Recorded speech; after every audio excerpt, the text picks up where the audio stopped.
We now return you to our regularly scheduled program.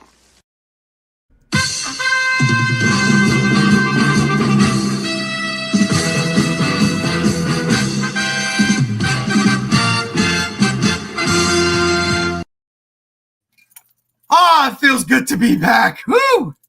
That costume was terrible. What's up, G Show Land, and welcome to another episode of the G Show Podcast. I am G1, and this is the Geek Out. Woo! We made it to November, and we are still here. Things were on fire for a bit, ladies and gentlemen, just for a bit. But all of a sudden, it was like a tsunami just crashed into the flames and took it all out. I digress. I am happy to be here, and I am happy to be joined by the co-hosts, the cohorts, because, of course, you know we can't do it without them. And we got a show today. Starting with my sip from another crib, Gam Bams. Z1, what's going on?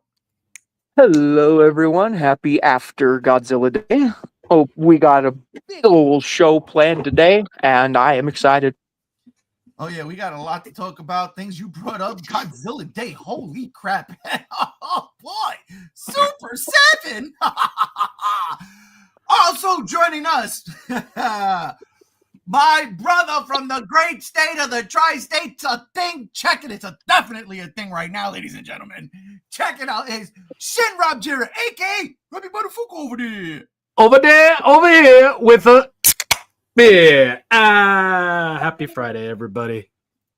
Salud. Saludy doody do. So it's good to see you guys. I know y'all weren't here for Halloween podcast, but we went early, but I'm glad y'all here. Brother Chase has got a birthday dinner to attend, and JR is stuck in another dimension, ladies and gentlemen. That's God's honest truth. It is absolutely crazy. It's called his toilet. Tell him he's got to stop eating the shit he eats. All right. First things first. All right, look. Last week before Halloween, trailers started to drop, and one in particular I had no idea was dropping hit me in the face, and that is right.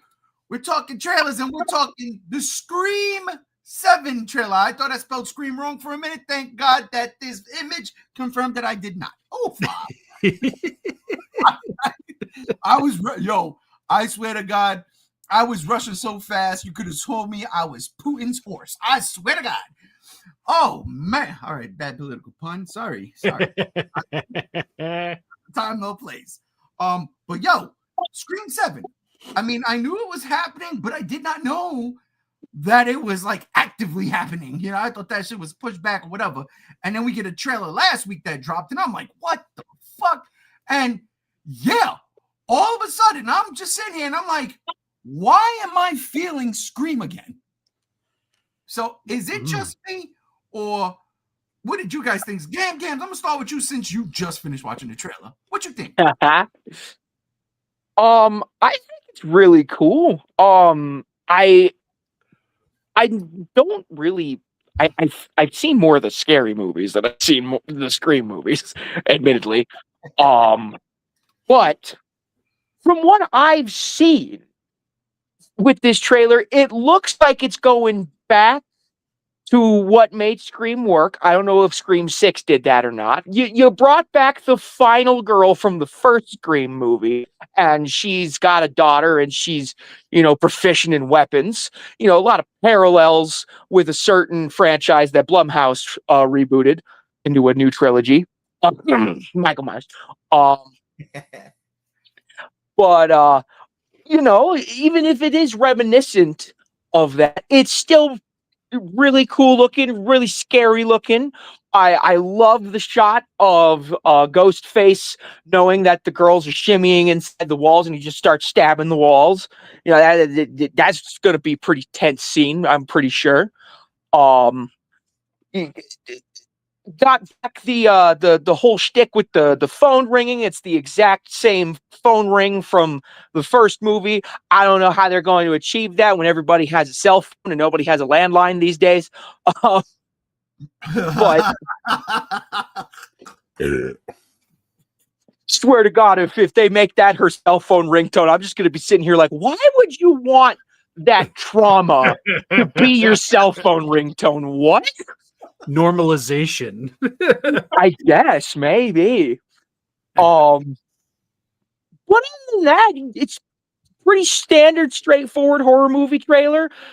I'm excited for the return of Scream. I'm probably going to watch the rest of the series, not the MTV show.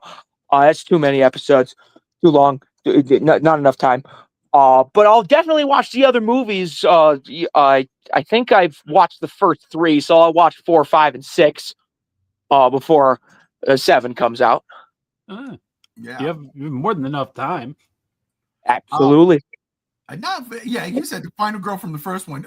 Nev Campbell was Sydney Prescott was the final girl in the first 4. Yeah. Oh, really? So she okay. I mean, I thought she got like recast in the second movie. Scream is her franchise. Tried and true. Oh shit. Yeah. Tried and true. Oh yeah. Maybe I just need to go back and watch all of them. Shit. Yeah. Yes, You have until February, bro. Go for it. Hell yeah. It's crazy. It's coming out in February. But Rob, what was your take on this new Scream trailer? So, having watched Scream 6 fairly recently, I didn't think I'd ever see an intimidating ghost face again. Because in the last movie, spoilers, it was in the trailer, Ghostface pulled up to the bodega with a shotgun. Yeah. And it's like, all right, well, I don't think you can get more intimidating than that. And they somehow pulled it off, not just with actions in this trailer. It was simply just that I'm not hiding anymore, Sydney. And the fact that he does not give a fuck, balls out, dick on the table, going after them in public, in the house, whatever have you. It just feels like a Scream movie that is ready to be just a little bit more cruel, maybe a little bit more in your face about it. And I can't be mad. I really can't. And it genuinely looks like a fun time. It really does. I can't wait. I'm like genuinely feeling the excitement for it, for sure. I'm still stuck on the very end of that trailer when you hear a certain stew. I'm feeling a little woo, Z here, macher. I'm like, yo, wait, what? And I mean, I know I heard rumors, but how? And I saw something earlier today, and I'm not gonna believe that shit or buy into it, but I saw something that it was actually Dewey, and I'm like, no, he's dead. It can't be. It can't be. Why would it be Dewey? Because fucking buried his ass. Yeah, he's gone, Jim. He's done. But yeah, no, this reboot looks really freaking good. And my problem with the Scream movies is like, the more you go on, the dumber the killer reveal is. The last movie, I agree with you, Rob. Like the last movie, I thought Ghostface was like the peak look. I love the old mask and how it was all, degrading. I loved all that. Yeah. But when it comes to it, it's like the killer is a cop and his 2 kids. Fuck. Yeah. I just like it's stupid. Yeah, that was a very fucking lame reveal. And just to say, I'm a fucking idiot. When it comes to whodunits, I am a 3rd grader in a library. I have no idea. So when my dumbass was sitting there like, it's the fucking cop, you done fucked something up, because I'm a simpleton. And if I can see a twist coming a mile away, you ain't Shyamalan. I'm sorry. Oh, shit. Nice. When Shyamalan was good. Oh, God. He's kind of questing in between back to form and... Yeah, honestly, yeah. I enjoyed Old, and I kind of like the last one he did where his daughter was the pop star. Yeah. I hate that. Yeah, they got his shit in there. I think Shyamalan is just one of those directors that needs a smaller budget, a little bit more of a controlled team, and not like blockbuster like After Earth or whatever the fuck that was. He did that? Yes, he did. They kind of hid the fact that he did when the movie was like poorly testing. So Mother of mercy, man. Yeah. Oh, all right. Let's real quick hit the comments before we go to the next one. Anthony's in here saying, "Yo, what's up?" He says, "I feel the remake of Scream just devalued the actual Ghostface killer mantra of the movie, with basically just allowing everybody to do the mask." I agree. As long as they're entertaining. What I'm kind of feeling about this one, it really does feel more personal. There's no reason to go back at Sydney or her daughter, but yeah, if it's somehow Stu, oh, go figure. I mean, why not? They brought Billy Loomis back in the last one. They did, and that was a fucking trip. Yo, for real. But Gam Gam's mentioned the Halloween thing, and Scream 6 felt like Halloween 5. The end of Halloween 4 and Halloween 5, where Jamie had the connection to her killer uncle, the way Daddy's little girl had a connection to, dead daddy Billy Loomis. What the fuck? All right, well, Scream trailer aside, that was a good trailer. I mean, I thoroughly enjoyed it, and I can't believe I'm excited for a Scream movie for the first time in ages. But yesterday, I go to the movies to go see Predator Badlands. I'll blurb about that in a minute.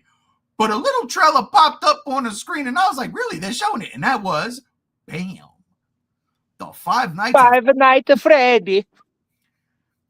And I'm not lore heavy into this. I remember bits and pieces of my daughter explaining to me and making me watch certain videos on YouTube about 5-6 years ago, right?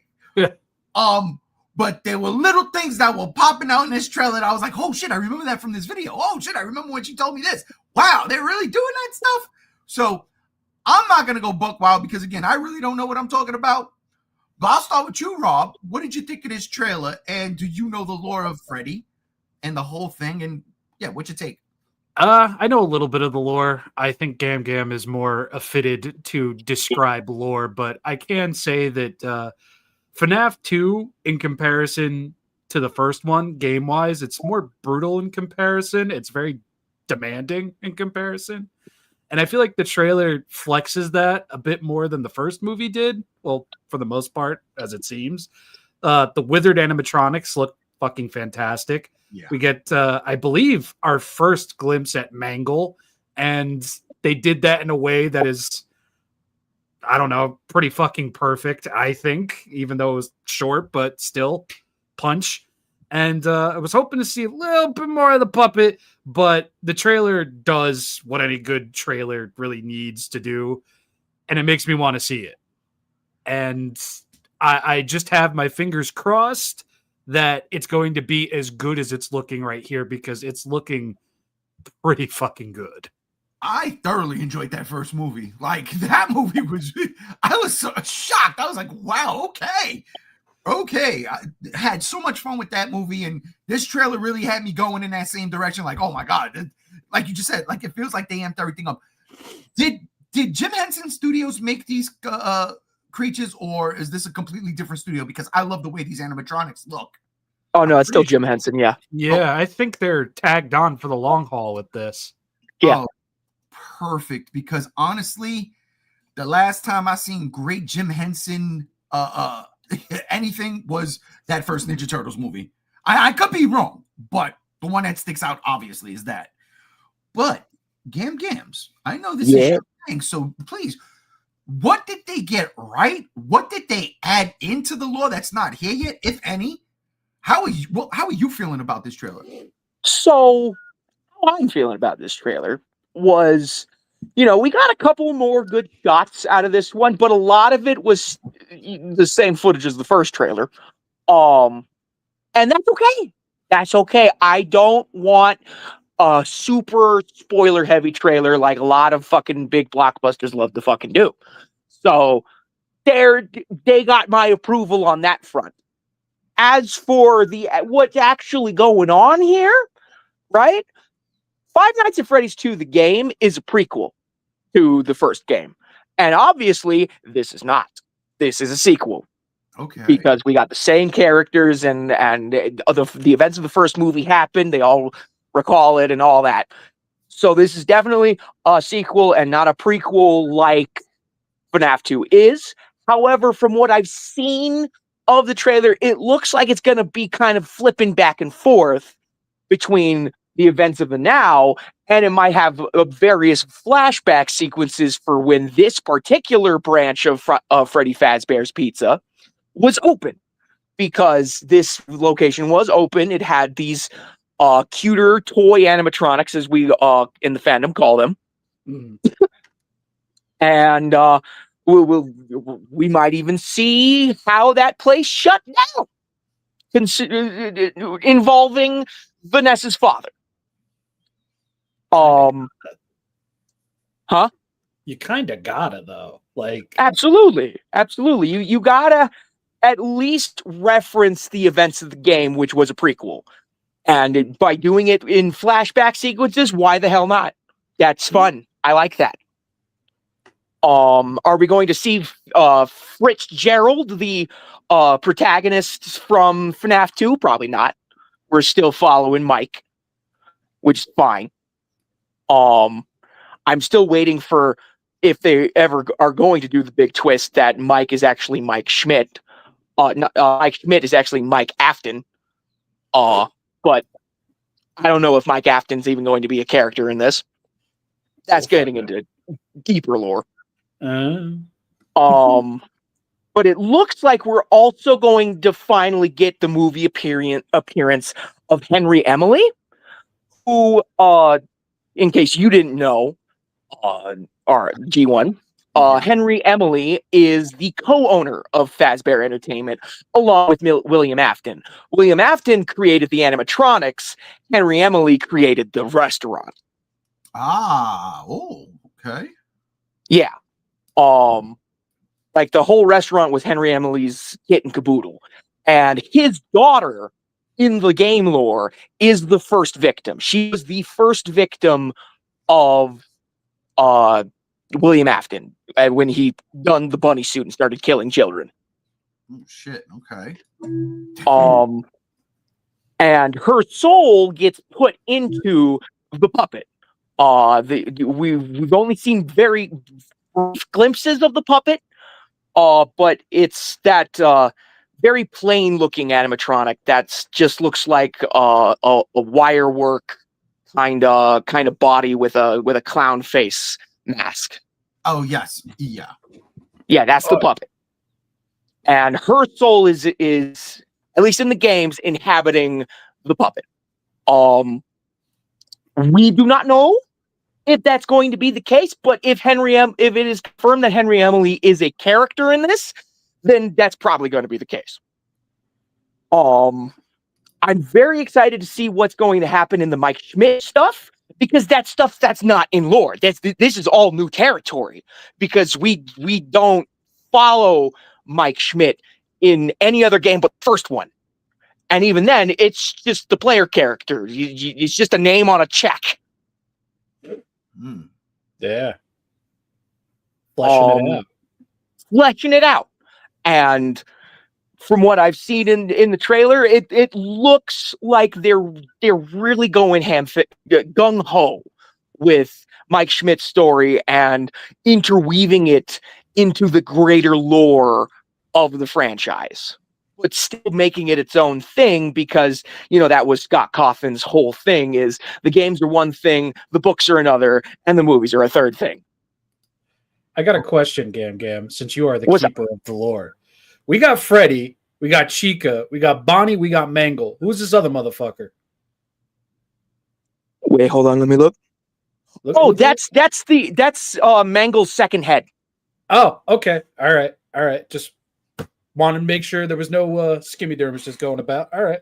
Oh yeah, no. Yeah, no. That's Mangle has two heads. She has the first head that looks like what would be Toy Foxy, and then his second head is that weird looking robot head that you see, and it's kind of like to the side of his body. And it's weird. She has a weird design. And yes, I'm purposefully flipping between the pronouns on purpose, because Scott Cawthon does that. Bro, staying on task, staying on lore, staying on fucking, what's the word I'm looking for? Whatever. Whatever. Yeah. I and I need to say it. These animatronics look so good, dude. Not only do the toys look good, but the withered animatronics look fantastic. Now,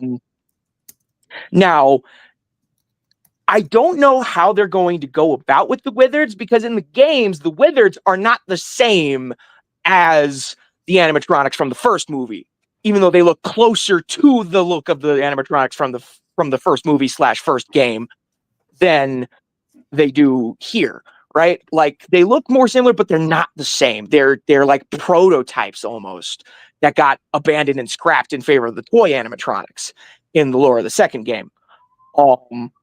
So I'm not sure if they're going to keep that part, or if they're going to be like, yeah, because the shit happened in the first movie, this is just what the animatronics look like now.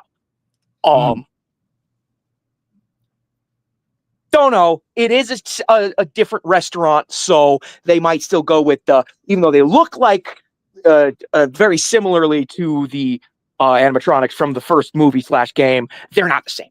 I don't know. But Five Nights at Freddy's 2 looks like it's going to be a hell of a good time. I wish that, the movie was out already, because it was a Halloween movie last time, but it's fine. It could be a Christmas movie. Why not? I wish it was a Christmas movie. It's coming out less than a month. Yeah. Oh, shit. Look at that. That's crazy, though, because not for nothing, there really wasn't anything in the way of Halloween movies. Yeah, it totally could have came out on. Well, I wouldn't say Halloween necessarily, because it's Halloween, and a lot of people are either trick-or-treating or going to Halloween parties. I doubt they go into the movies to see a scary movie. Not in this day and age. Maybe 20 some odd years ago, this would have been perfect on a Friday Halloween. Take the kids trick-or-treating early, take their ass home, go see Five Nights at Freddy's with the candy. No, you know what? Yeah, no, it's a good movie. Didn't come out on Halloween. The movie theaters would have lost so much money in concessions because everybody would have brought the Halloween candy. Oh, absolutely, they would have. Oh my god! Well, I'm excited for this. I am. And even though I don't know the lore, I know the first movie really rocked, and I'm looking forward to see how they expand this and how they make sense of it, the way Gam Gams just did. Because I'm like, okay, but I'm in. Speaking and of, if in the rumors serve correctly, the other dude, who was in Scream, that was also Ghostface, that guy Stu? is not is Stu the Matthew Lillard character? Yes. The other guy, Billy Loomis. The guy who plays Billy Loomis might be Henry Emily. Oh, you kidding me? If they do that. Jason Blum is that type of person. He is that type of person, and it's confirmed that actor is going to be in this movie. We just don't know who. But we just don't know who. I hope he's wearing a white t-shirt. God. It'll be under his denim jacket. Oh. Yeah, he does wear a denim jacket canonically. This is not my blood. Oh, no, wait, no, it's not a denim jacket. It's a plaid jacket, like red plaid. Yeah, same thing. Plaid is denim. Fair. Yeah. Stylistically. Well, from two horrifying, awesome-looking trailers to November 7th, today, where we get not one, but 2 drops of Monster Madness. I tell you right now, November 7th, a great day for monsters, because, ladies and gentlemen, in cinemas right now, you got Predator Badlands, and on Netflix right now, you got Frankie Baby. Now, yes. I'm a little upset because I completely blanked on this movie coming out today. I was like, all right, bet, so did I.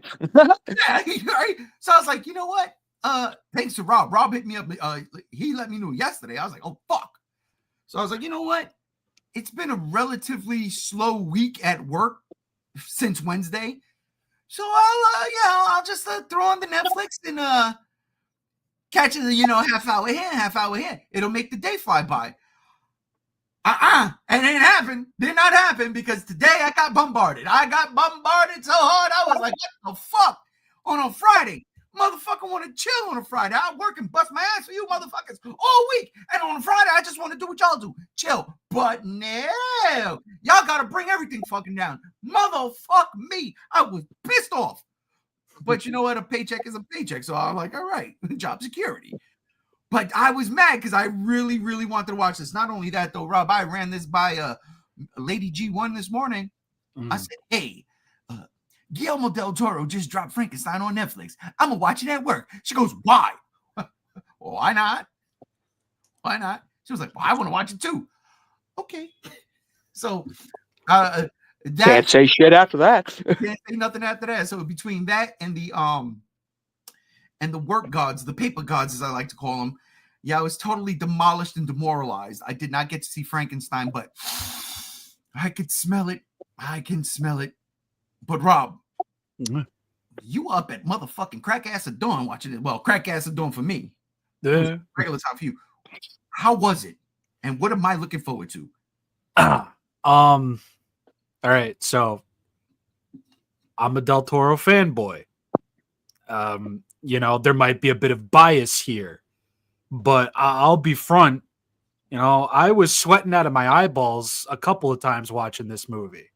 Oh. And it's not just because of the theme. It's not just because of, oh, wow, that's fucking sad. No, it's 100% of Jacob Elordi as the creature because he fucking sells it.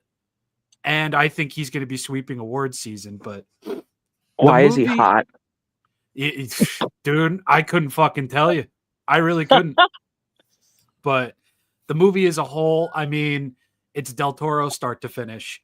You have that beautiful, sympathetic monster angle and, you know, the whole tagline, only monsters pretend to be gods, the whole, like, Ishkabibble. And, dude, like, I could probably go on for an hour about this, but I found this to be really, really fucking good. And the physical sets, even little sets that might be on a blue screen, the practical effects work, the puppetry, little bits of CGI here and there. The entire cast was great. So fucking great. Mia Goth was fucking elegant in every way, shape, or form. Fucking Jacob Elordi is the creature. Again, sweep season. It's his. I'd be surprised if it wasn't. Oscar Isaac as Victor was fucking fantastic. He was beautiful. The whole cast is one of Del Toro's best casts out there.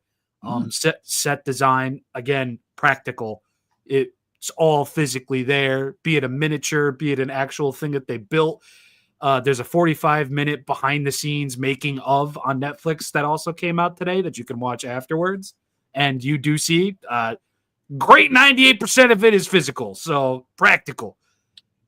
Dude, all of the biggest hits in this movie do come from the creature because there's that sense of you don't get it's alive. You don't get any of that here.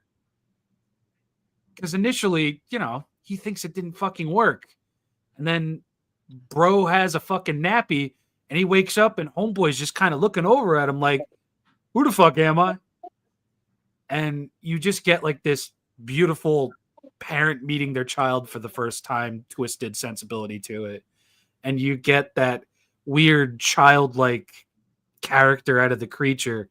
And then more characters come in, more characters meet the creature, and you're taken to all of these different locations, which all look so fucking gorgeous.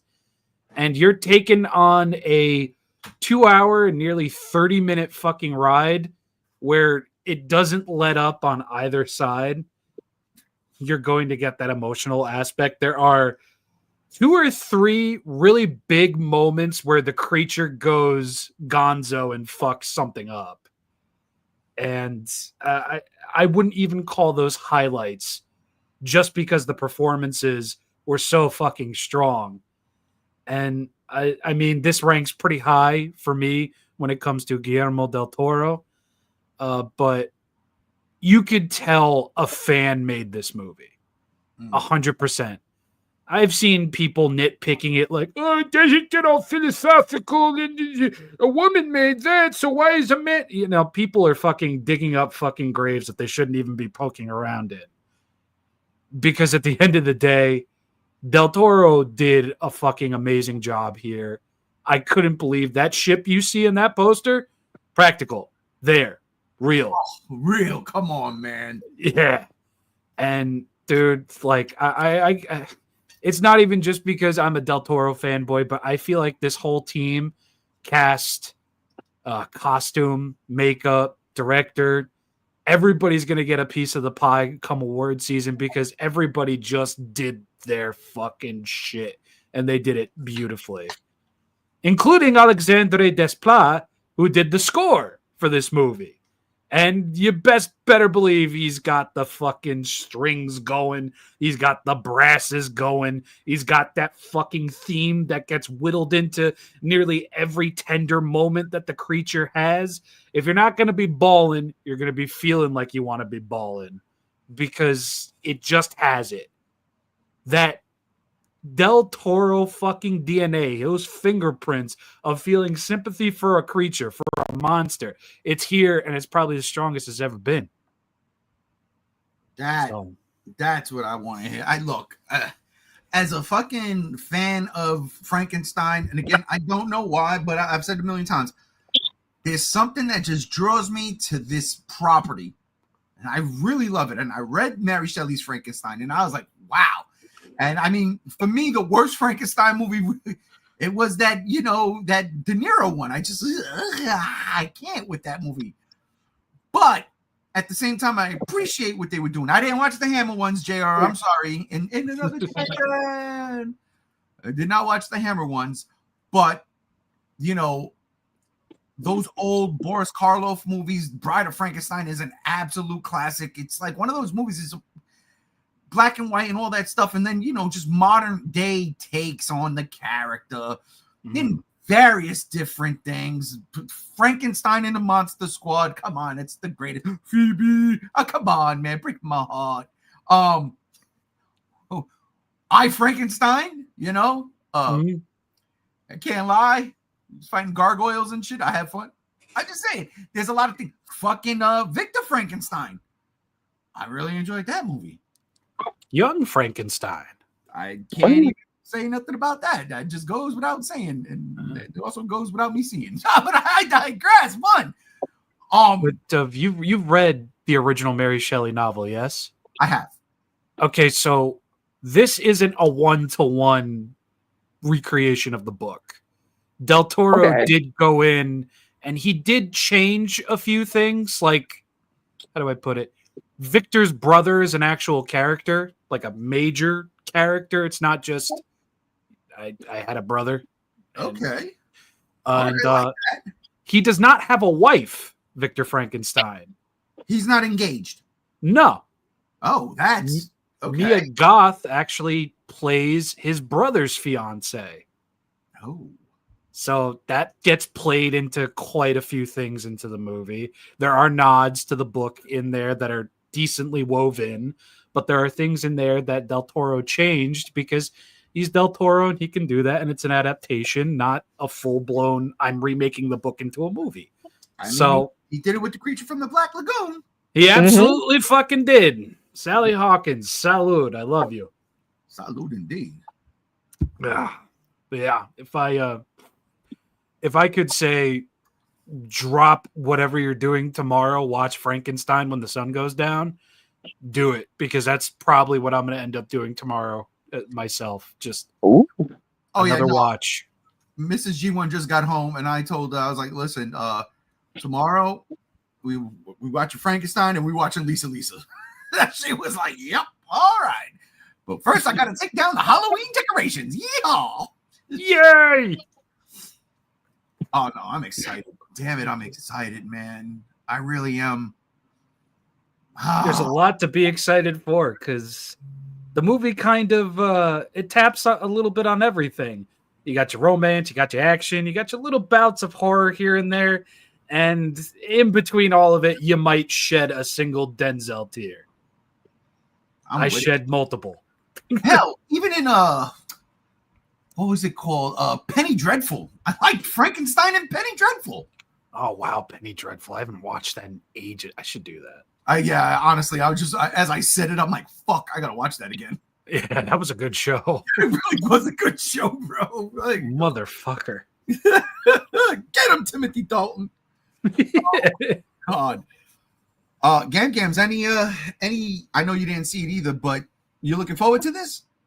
Oh, I definitely am. I do have a question. Would this make a good double feature with Nosferatu? Oh God. I would say so, just because it's kind of in that same time frame. Nosferatu is physically and maybe a bit thematically darker than this, but this has those respites of here's sunlight, here's normality, here's this, here's that, and then okay, I'm sorry, but I need to say it. Do it. The creature gets the creature gets clothes in this, as you can see. Yeah, I'm not going to say where he gets the clothes from, but there was this genius decision by one of the by the lead costume maker to say, well, he got this off of X, and X has been wide for a really long time, so there's going to be an imprint of the original wearer on this suit, and you're going to see it quite a lot, and it's exceptionally badass. Ooh. It looks like he's wearing wolf pelt in this image. So, like, if that's what you're saying, I'm with it. Fuck it. He finds a corpse. Oh. And the corpse has been dead for a very long time, to a point where the impressions of the spinal column are melded into the suit. Oh. So whenever you see the creature from the back, you see the spinal column impression on the fucking jacket, and it's just so fucking cool. That is a Del Toro thing right there, man. Oh, yeah. Wow. Goddamn right. I saw that. I'm like, he got that from a fucking skeleton in the middle of a fucking what's if fuck. That's fucking crazy. The fucking spinal column is literally part of the goddamn suit. Now that's awesome. Fuck. So good. I want to ask. Pretty good. I'm going to watch it. Even though I'm going to watch, I want to ask a question, and it's not even a spoilery question. It's how was the bringing life to a corpse scene? How was that the experiment scene? How did Oscar Isaac do in that scene? Because I love Oscar Isaac. I think that dude is such a manic actor. He's one of my favorite actors of this generation. Even though I wasn't feeling Moon Knight, I felt what he was trying to do there, right? I never finished Moon Knight, though, to be honest. I'm going back. That's one of my birthday resolutions, is to go back and watch things that I have not watched.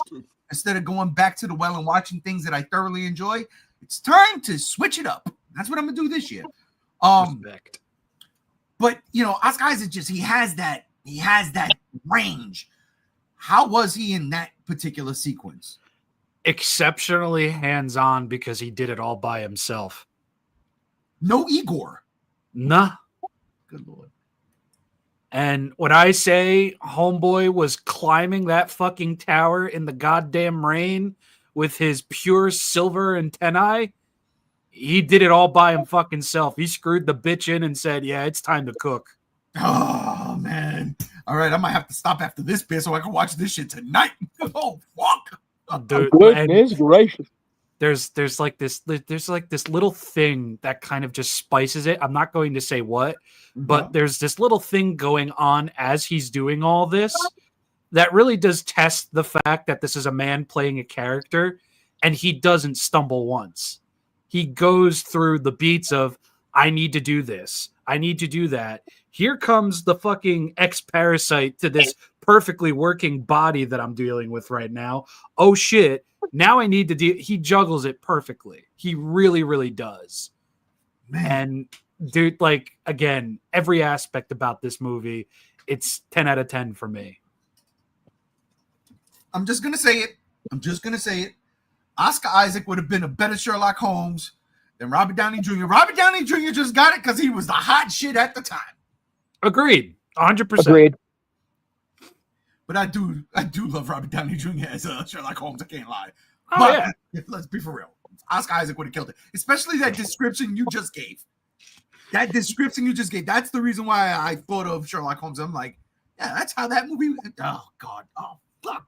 Okay. Keep that in mind as the scene begins, because you'll get, if you remember what I'm saying, you'll get it. Oh yeah, no, and it's crazy because you know what? A lot of the times people don't think about Victor. You know what I mean? Mm-hmm. But you know, Oscar Isaac playing him, and I always forget his freaking name. The young Professor X, Split, Fassbender? not No. Fassbender. Fuck. Wanted. Always forget. Now, yeah, it was Wanted. Why do I always forget his fucking name? I hate that I always forget his name because I also love him and as an actor. Even though James McAvoy. James McAvoy. That last movie he did, I shut it off right away because nobody in their right minds lets their daughter get on a bicycle or a motorbike with a complete stranger. Out of control. I digress too.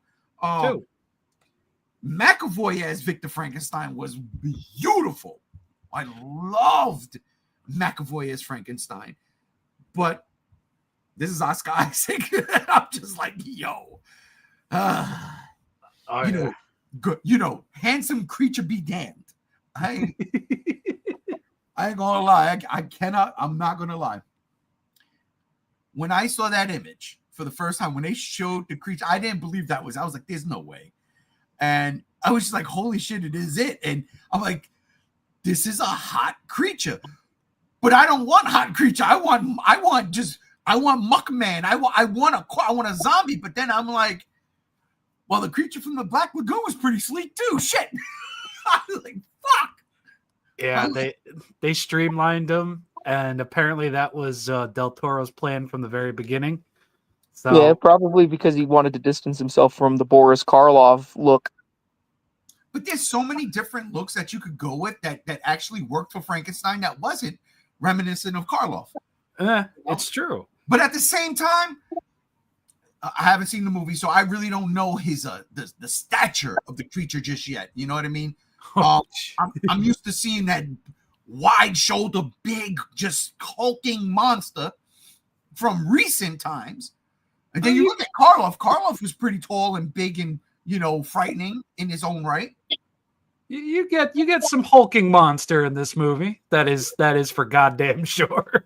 Good. All right. That's what I'm talking about. Oh my God.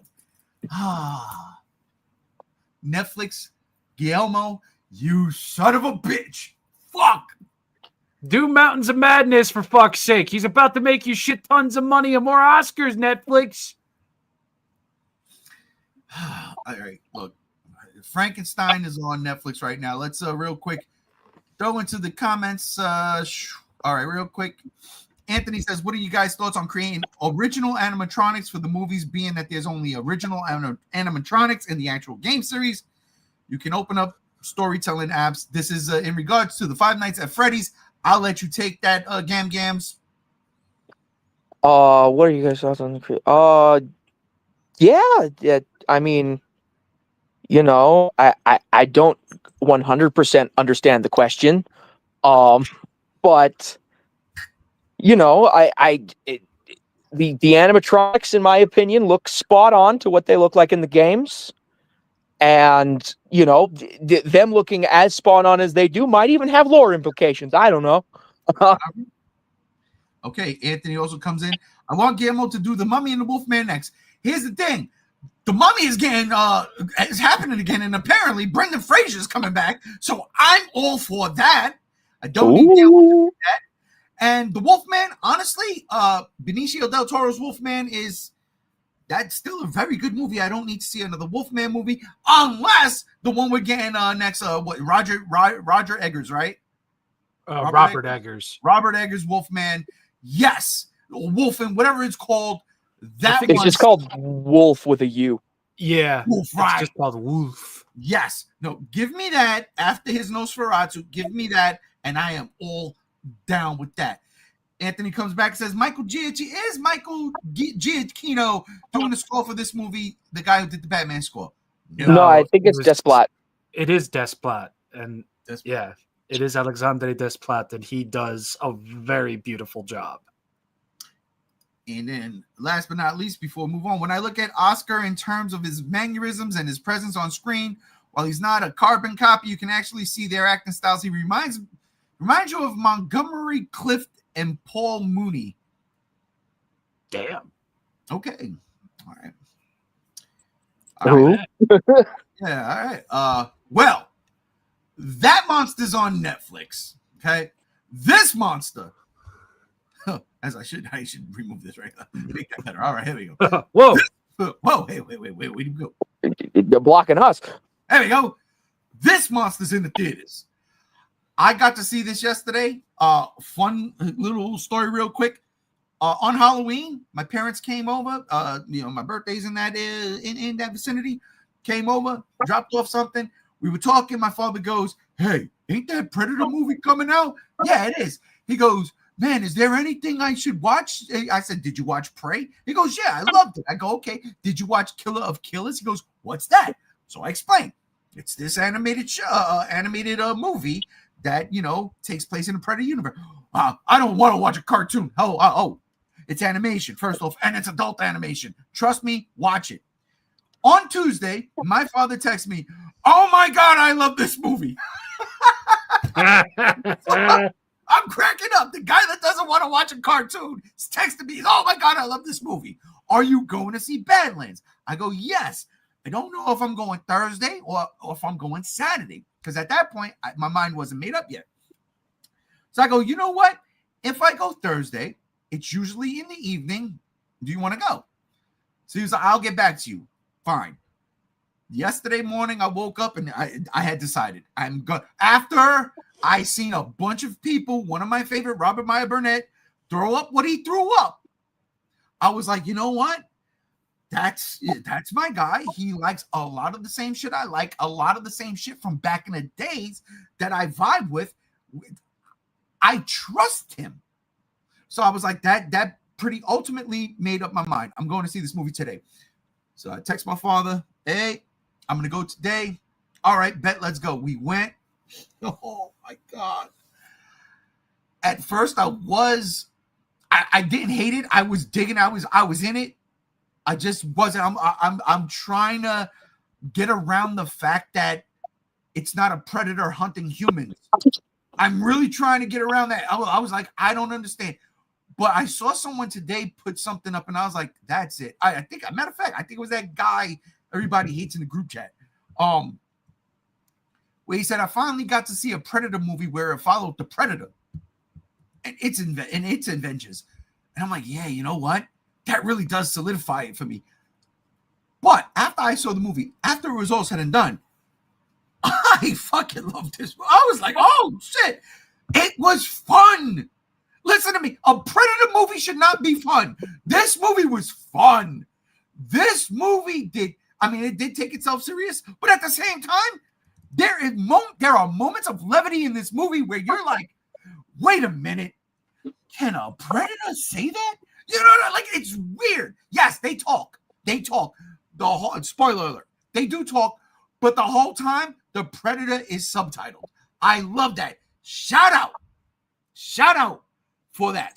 So it's speaking the Yautja language. Speaking the Yautja language, they calling them Yautja. They straight up saying the word Yautja in the movie. I was like, yes, bring all that lore that people like my father didn't know what the predator, race or species was. He didn't read the comic books. He wasn't reading AVP books. He just saw Arnold Schwarzenegger and Danny Glover and the guy from not Kong Skull Island, King Kong, Adrian Brody. That's all he knows. I'm pretty sure he saw the Predators, the Predator, and probably hated the shit out of that. I don't know. I didn't talk to him about that. But yeah, and mind you, real quick, Predator, the first one, was one of the first movies my father ever rented on VHS. Damn. And I'll never fucking forget the day. It was G2. Shout out. G2. We are in the second grade. Listen what I'm telling you. In the second, or maybe it was third grade. I forget. but we were in one of them 2 grades, and I'll never forget him saying, "Yo, you see this movie Predator with Arnold Schwarzenegger?" And at the time, I was like, "Ain't no such thing. I seen all Arnold Schwarzenegger movies, bro. Yeah, I seen them all. You ain't telling me nothing." Little G1 saying this. And I didn't believe anything he said. That same day, my father came home with Predator. God damn. That same fucking day. True fucking story on my brother's grave. God's honest true story. I used to tell G2 that shit all the time. I'm like, "Yo, remember that time you told me about Predator and I didn't believe you?" And then my father brought that shit home that day. I'm sorry. And it was just like, that movie is just, it kind of shaped, a love and appreciation for these types of movies. This movie does the same exact thing, but on another spectrum. And I loved it for that. I really did. And I think the litmus test for this was Brother Chase. We did a review. It's up on the channel. Y'all could go and watch it. It's spoiler-ish. There's really nothing you can spoil about this movie because there's really nothing that opens up to the wider universe outside of what you already see. Wailing Yutani, right? There's nothing. Oh my God, there's nothing like that. There are definite Easter eggs to all the other movies, and I respect that shit. You know, in the trailer where they show the Independence Day alien head on the wall? Yeah. Yeah, no, they cover that shit up a lot in this movie. Like, do they really? You see it, but then it gets covered up, and they like, and then it's just not there anymore. And it's like, okay. So respect, though. Respect. The movie's solid, and I really hope everybody does go see this. Like Brother Chase said yesterday, he wants this movie to succeed because where can we go next? And let me tell you, the way they end this movie is such a dope setup for where they can go next, what this particular Predator can do. And yeah, I'm not gonna say like what the ending was. I'm not gonna spoil that, but let me just tell you, like, this Predator was a runt, and at the end of the day, this Predator was the man, and I loved it. I really did. Look at this poster. This is a Star Wars poster. Yeah, you ain't wrong. Yeah, very reminiscent. And the fucking movie is a Star Wars movie. It's probably the best Star Wars movie Disney put out. I'm not even lying. It really is. Okay. I don't know if you guys watched the Skeleton Crew, Star Wars Skeleton Crew. No. Episodes. Okay. Well, Star Wars Skeleton Crew really, like, I didn't want to really watch it at first, but then when I started watching, I'm like, oh shit. I feel that Amblin Entertainment, feeling of Spielberg and that whimsiness in this Star Wars show. I feel it. It works, and it did work. That's exactly how I felt with this. I felt that 80s whimsy, the art of it, just making a fun movie. It's all here. It really is all here. It's shocking. It's on a list. I'll tell you, it's on a list at the end of this year.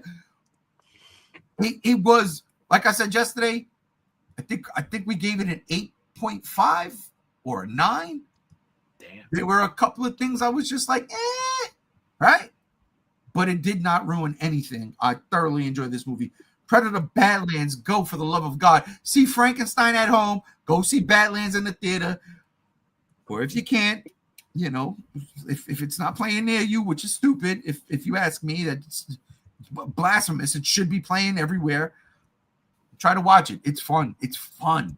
It's an adventure. It's a Predator adventure movie. There's no adventures in Predator. It's about one thing, stalking others. This is different. This is an adventure movie, and it's fun. And Okay. They make friends. It's just like, what the fuck is going on with the Predator? Making friends. Get out of here. He's supposed to be a hunter. He's supposed to be a killer, but he's oh so cute. It's crazy. It's crazy. And he's got a sense of humor, which is, again, I was like, is he allowed to say that? What? I digress. 3. That is definitely my spiel for Predator Badlands. Again, if you want to hear the full review, we did an hour yesterday, just me and Chase. Go to the channel, click that shit, get the views up. Ladies and gentlemen, this year I'm going crazy for views. That's not true. I don't give a fuck. I just want to have a good time. But This movie, you'll definitely have a good time. I promise you that. I am not making that up. But let's jump into our next topic as we get into hour number 2. Damn. And that is. Oh, shit, I should do this too, right? Fucking right. Oh, Jesus. There we go.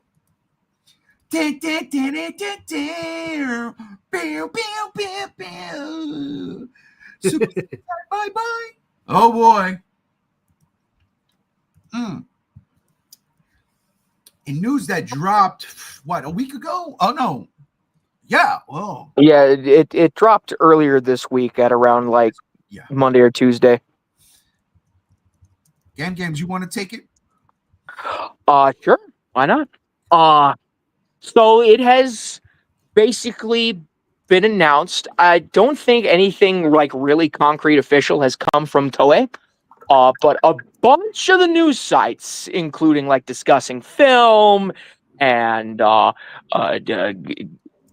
Out, I think is that one friggin' Twitter handle. I forget. A bunch of the major geek news Twitter accounts all at the same time posted Super Sentai's ending. After 50 years, the original show that inspired Power Rangers from its 17th season, Kyoryu Sentai Zyuranger, is ending. And that came as a shock to like everyone in the fandom, to the point that everyone just started mass coping and saying, oh, this isn't real. Oh, it must be like a rebrand or something. And we will talk about the potential for rebranding here soon, because, you know, there might be actually some merit to that. But, you know, as of what we currently know from the official sources is that after 50 years, Super Sentai is officially ending with number 1 Godzilla. I think is the most recent season that just came out, which was an anniversary season. Oh, was it? It was. It was the 50th anniversary season. Oh, duh. And you know, it's on one hand, in my opinion, this sucks because, you know, Sentai is a huge part of tokusatsu history and is pretty much right up there with Godzilla, Ultraman, and Kamen Rider in terms of overall popularity and the impact that it's had on the genre. But on the other hand, especially if certain rumors are to be believed, this could be a good thing, potentially, because one big thing with Super Sentai is that really they can't really expand outside of Japan too much, outside of like niche subtitled releases by Shout Factory, because of Power Rangers, because of the fact that Power Rangers is the official Western adaptation of Sentai. And, you know, Haim Saban back in the day made very much sure that Sentai couldn't really get its grips in the worldwide market like that because of contracts and other things like that, that pretty much barred any like actual Sentai from getting out there. If it's getting out there, it's going to be in the form of Power Rangers and not Sentai. But you know, actually getting into it, there was an article that good old G1 posted in the group chat saying that, you know, it may actually be a rebrand, going as Universe Heroes rather than Super Sentai, which could subsequently, with this rebrand and a new name, circumvent that original Haim Saban contract and be able to get Sentai out there. And it makes perfect sense, especially in the realm with Power Rangers, where Hasbro is just wanting to do Mighty Morphin and nothing fucking else. Which is lame. Yeah, you gotta very lame. You gotta add extra flavor to this shit. You do. Nostalgia doesn't sell forever. Right. It really doesn't. It really doesn't. But you know what? If you're going to just stick with Mighty Morphin, and that's just the look of the Power Rangers forever and ever, fine. Then just give us Sentai. And I feel like Toei might be onto something here if these rumors are true. If this rebrand is actually happening, and the Super Sentai as we know it is just now going to be called Universe Heroes, and that's going to be, what we get worldwide. We might even get a dub. I don't know. Well, look at it. Look at it like this. I mean, Toei are fucking tone deaf. Of course, there's no talking about how they're not tone deaf. Yes. But when you look at it from a business standpoint, you have to imagine that Toei recognizes that Ultraman has much more of a presence in the States now than he ever has. Especially on YouTube. And they did just recently do a giant globalization push for Kamen Rider, which has been paying off.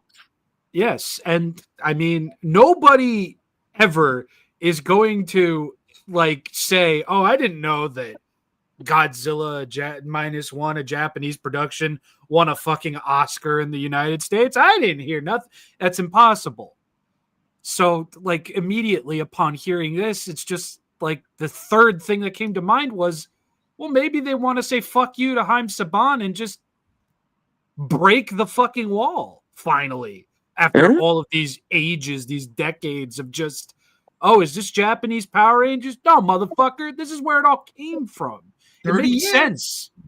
And to be completely honest, with everything Hasbro isn't doing with Power Rangers, they deserve to have the fucking rugs pulled out from under them. Yeah, absolutely they do. And if this is that rug, fuck them. Absolutely, especially with the AI use. Oh, What?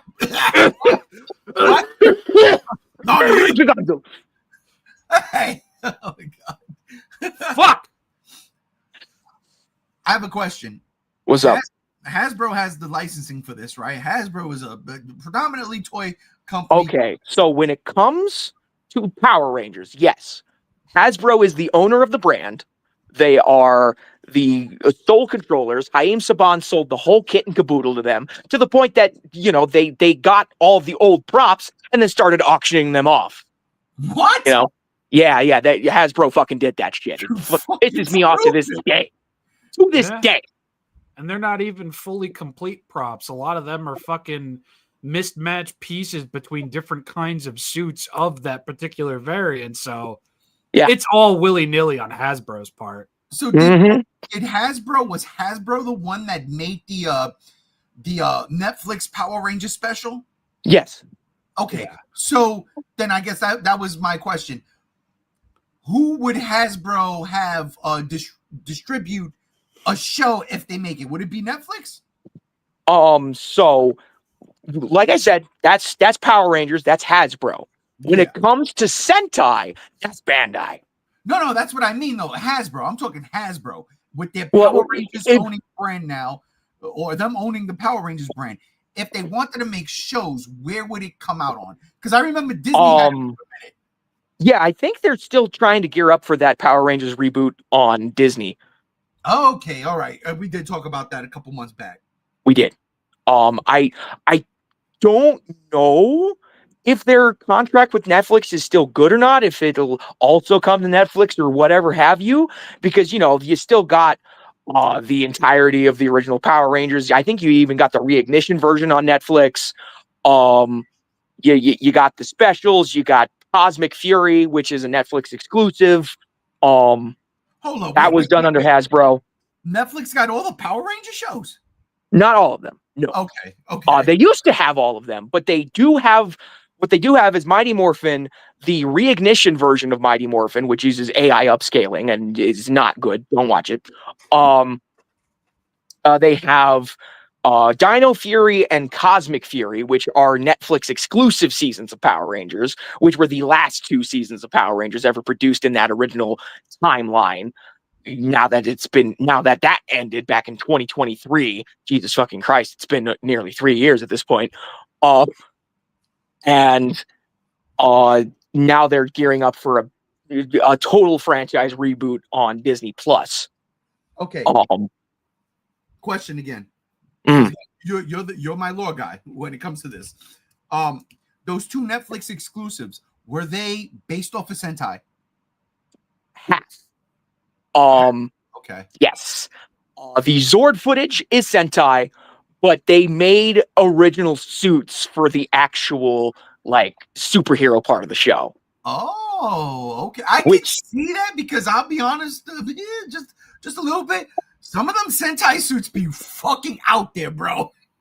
They are, but at the same time, the Cosmic Fury suits are really fucking boring, and they're still dinosaur themed, even though their Zords aren't.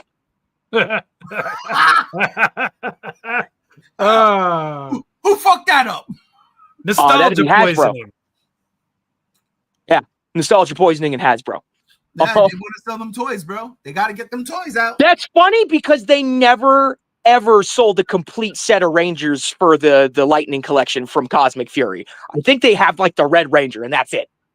Yeah, didn't the Lightning collection go like belly up in the middle of that whole production? Yeah, so it's fucked up.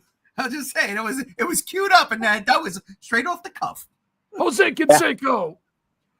You didn't pay money for this. Yeah, Hasbro is very much mismanaging the Power Rangers brand to the point that it's fucking ridiculous. And you know what? If Sentai wants to break free, if Sentai wants to do this rebrand and come to the States as Universe Heroes, and we start getting brand new toys based on the old Sentai seasons, or maybe they just keep on with what this new rebrand is, what this new thing is, and they just distance themselves away from Sentai, but we still get new Sentai toys from Bandai here in the States, I'm all for it. Get Hasbro the fuck out of here. Listen. I don't like Hasbro as much. I love this conversation, by the way. I have no input, but I'm loving this conversation. Thank you. I'm sorry, Rob. Go ahead. No problem. Hasbro sucks. We know this. Commander Class is now $100 for Transformers, so they can go fuck themselves. They can go fuck themselves. Fuck them. But I will give Hasbro this. I think the smartest thing that they've done with Power Rangers in recent day was give it to fucking Playmates. Yes, absolutely. Because Playmates is kind of going ham with TMNT X Godzilla, Power Rangers X Godzilla, which we now know is a fucking thing. It feels like there's a little bit of life kind of creeping back into it, even though it's still fuck off Mighty Morphin. But we'll see how Playmates does things. But again, I digress. Salute. It's nice walking into a Walmart, a Target, and seeing fresh-ish Power Rangers, like everything, kind of coating the walls. And it's not just mismanaged fucking figure lines from a company that doesn't even want to be making it anymore. So I'll give Hasbro their one little gleaming spark here. They gave it to Playmates, and Playmates is treating it rather well. So thank you for that, Hasbro. Yeah, fuck you on everything else, though. Yeah, fuck you on everything else. Can't wait for you to just continue to milk Mighty Morphin till the fucking cows come home, and then Universe Heroes comes in and gives us fresh shit. All right, gives us good, nice, fresh shit. All right, we get fucking figures, we get Zords, we get all of that. Oh, well, not Zords, Mecha, because it's Sentai, not fucking Power Rangers. Right. We get Heroes, we get Mecha, we get all that straight from the Bandai imports onto the Walmart shelves. Fucking maybe gives Bandai America some more shit to do because they're just kind of twiddling their thumbs, trying to stay relevant with the occasional Godzilla release here and there. Giant Condor, please. They're doing a good job with the Godzilla stuff they're doing. Come on, they are absolutely. Godzilla Monster Series is getting King Ghidorah in soon. There's a couple of new ones that I can't say legally online. Oh, really? There's the action figure series that they're doing. It's cool. Go back. We getting a King Ghidorah? Yeah, the Godzilla Monster Series is getting a 91, of course, King Ghidorah, and there's a couple other ones. Yes! Ooh, all right. I'm collecting, and I gotta go back to it now. Or I could just wait for Christmas. Oh, And we're getting an action figure series, King Ghidorah, as well. So it's like, Oh my god. That's I might have to start collecting the action figure series now. God damn. they're not bad for what they are, and they're kind of only getting better. Like the Kiryu Goji Kiryu Goji / SOS Goji / SOS Kiryu figure that they put out is pretty fucking good compared to what the first two looked like. So there's fair. improvements being made. I got that Kiryu one. I like that one a lot. The new Kiryu or the original Kiryu? I think it was I bought it early this year, late last year. I don't remember. Okay, that's the original Kiryu. They did a SOS Kiryu with the backpack. Motherfucker. Yeah. Oh shit. And the Godzilla, it's genius because the Godzilla, his sole accessory is a chest plate that has his scar. So it doubles as O2 and O3. Yes, I know they're two different suits, but it's a toy. Genius. That's so genius. I love that. Smart. So smart as fuck. Still proving to this day that having this kind of line, which is the Godzilla equivalent of the Dragon Stars line for Dragon Ball, is paying the fuck off. Thank you for listening to me, specifically, Bandai. We're going to talk Godzilla in a minute. We are, I promise you. Yeah. But I want to focus to Sentai. We're getting Shin Godzilla now, this year. If this rumor is not true, if this rebrand is not true, then this just sucks. That we're just not getting fucking Sentai anymore. That Sentai's dead. Listen. And it might still be Haim Saban's fault. I don't mean to interject, but I'm looking at this from a purely business standpoint. There is no way in fucking hell that this franchise is done. There's no fucking way. Zero. Without a doubt. Because Bandai's fiscal year are three things in the top three that interchange depending on popularity. Kamen Rider, Ultraman, Sentai. There is no way that Bandai looks Toei dead in the eye and says, oh yeah, you're going to let it go? All right. Ain't no way. I would much sooner believe in a rebrand than just an absolute, it's done and gone forever, goodbye, we hate you. Ain't no fucking way. There is no way in hell that Bandai, especially, is letting something like that go. They've saved IPs before. They can do it again. That's such a valid fucking point. Like, legit. You know it makes money. You know it's been going on for 50 years. There's no way. If you rebrand, you rebrand. You know what drives me crazy? Like, you think about it now as an adult. You just, back in the day, this shit just pops on your TV out of nowhere, and you're like, what is this? And why does one set of shots look one way and the other set of shots look like a Godzilla movie from the 70s? I don't know. But, that's what Power Rangers was. It boggles my mind that Saban played this long game and he doesn't even have the fucking rights anymore. No, he don't. He didn't even have the rights at one time during the early 2000s where Disney had the rights. That's right. I remember watching I want to say it was Secret Galaxy. I want to say it's Lost Galaxy. What was that? Lost Galaxy. No. I'm sorry, my bad. A YouTube channel that was explaining what happened with all that. My bad. Yeah. But the fact that this dude basically 30 years later doesn't own it anymore, but took away the fucking rights from Toei to say, yeah, you can't use Sentai no more, or you can't. Not that they can't use Sentai, right? They just can't. They can't take it outside Japan. They can't take it outside Japan. And I see this, and now it's making sense. It's making a whole lot of sense. You see it with Ultraman on YouTube, right? For the past 3-4 years, Ultraman has been coming out on YouTube. All the new series that has been coming out in Japan drops the same exact day, if not in the same exact time slot. We get it on YouTube. Kamen Rider was being, distributed by Amazon for a bit, right? Yeah, and now they just did a new YouTube channel that they're putting out episodes on, just like Ultraman. Like brand new Kamen Rider series? Yes. Oh, see, that's what I'm saying. Yeah. Don't you want that for Super Sentai?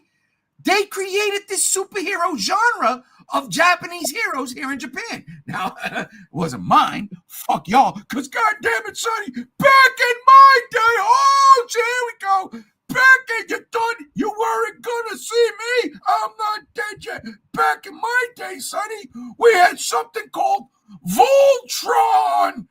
And there were 5 pilots that went into these lions and they formed Voltron.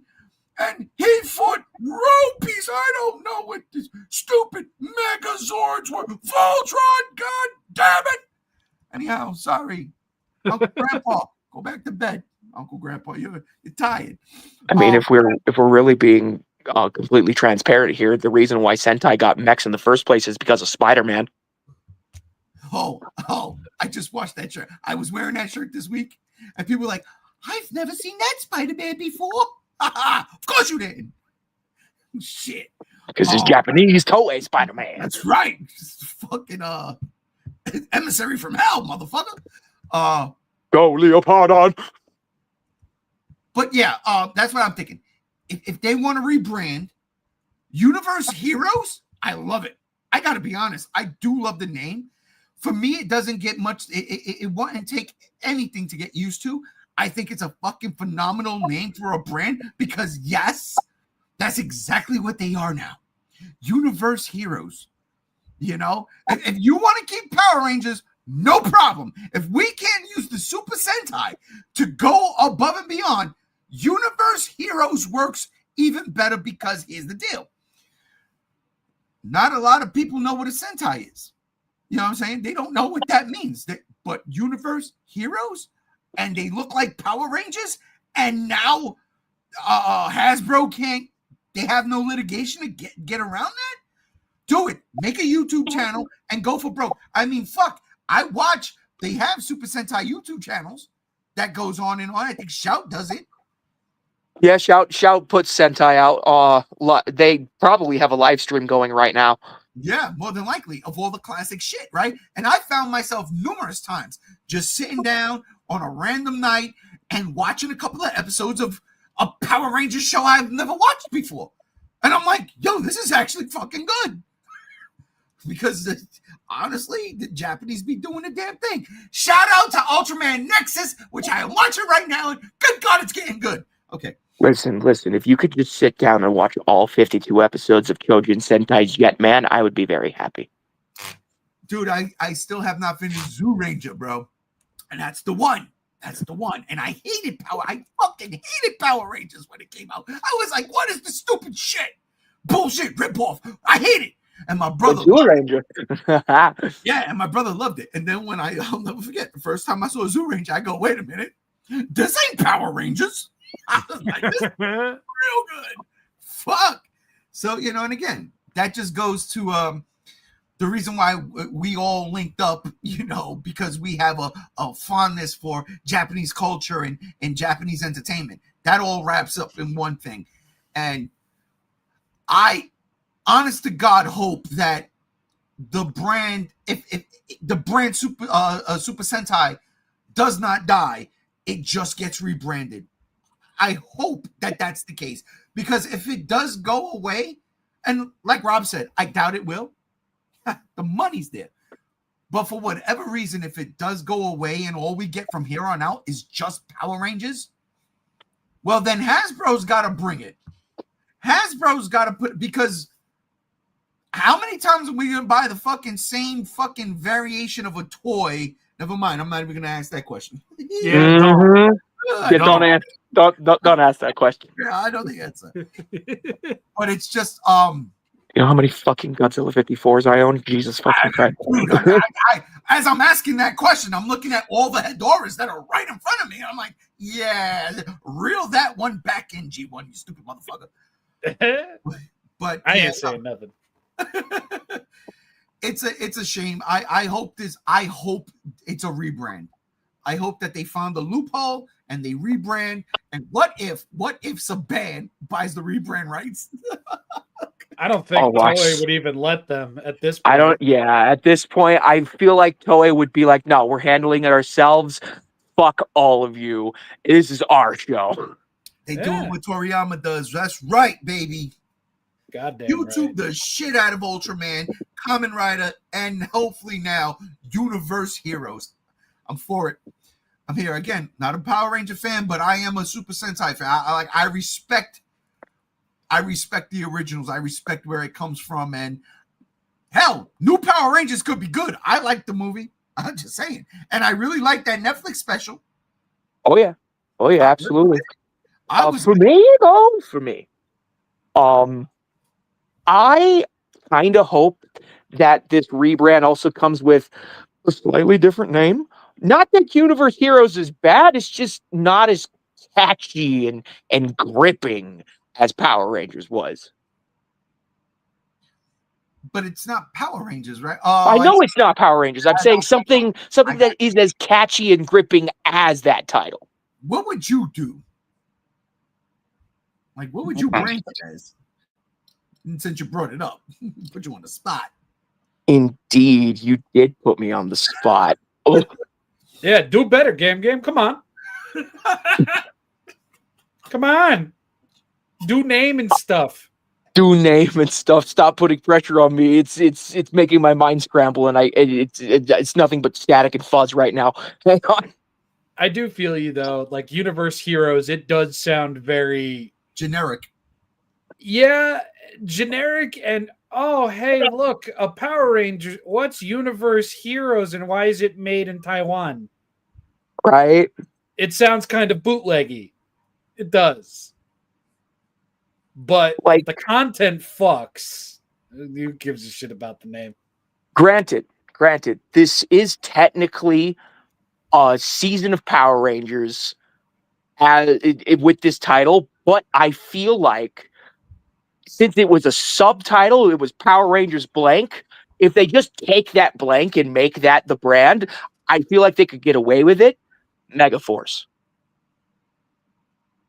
Power Rangers Megaforce? I thought that was a thing already. That was the thing, exactly. You just take the Megaforce, take away Power Rangers, and that's the brand, Megaforce.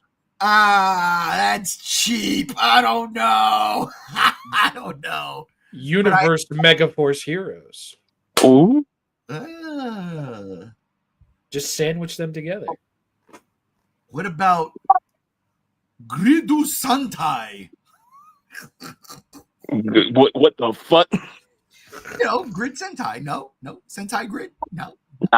No. You can't say Sentai. Can't do it. That's the problem. You can't even say Grid because can't say Sentai. Can't say Rangers. Can't say.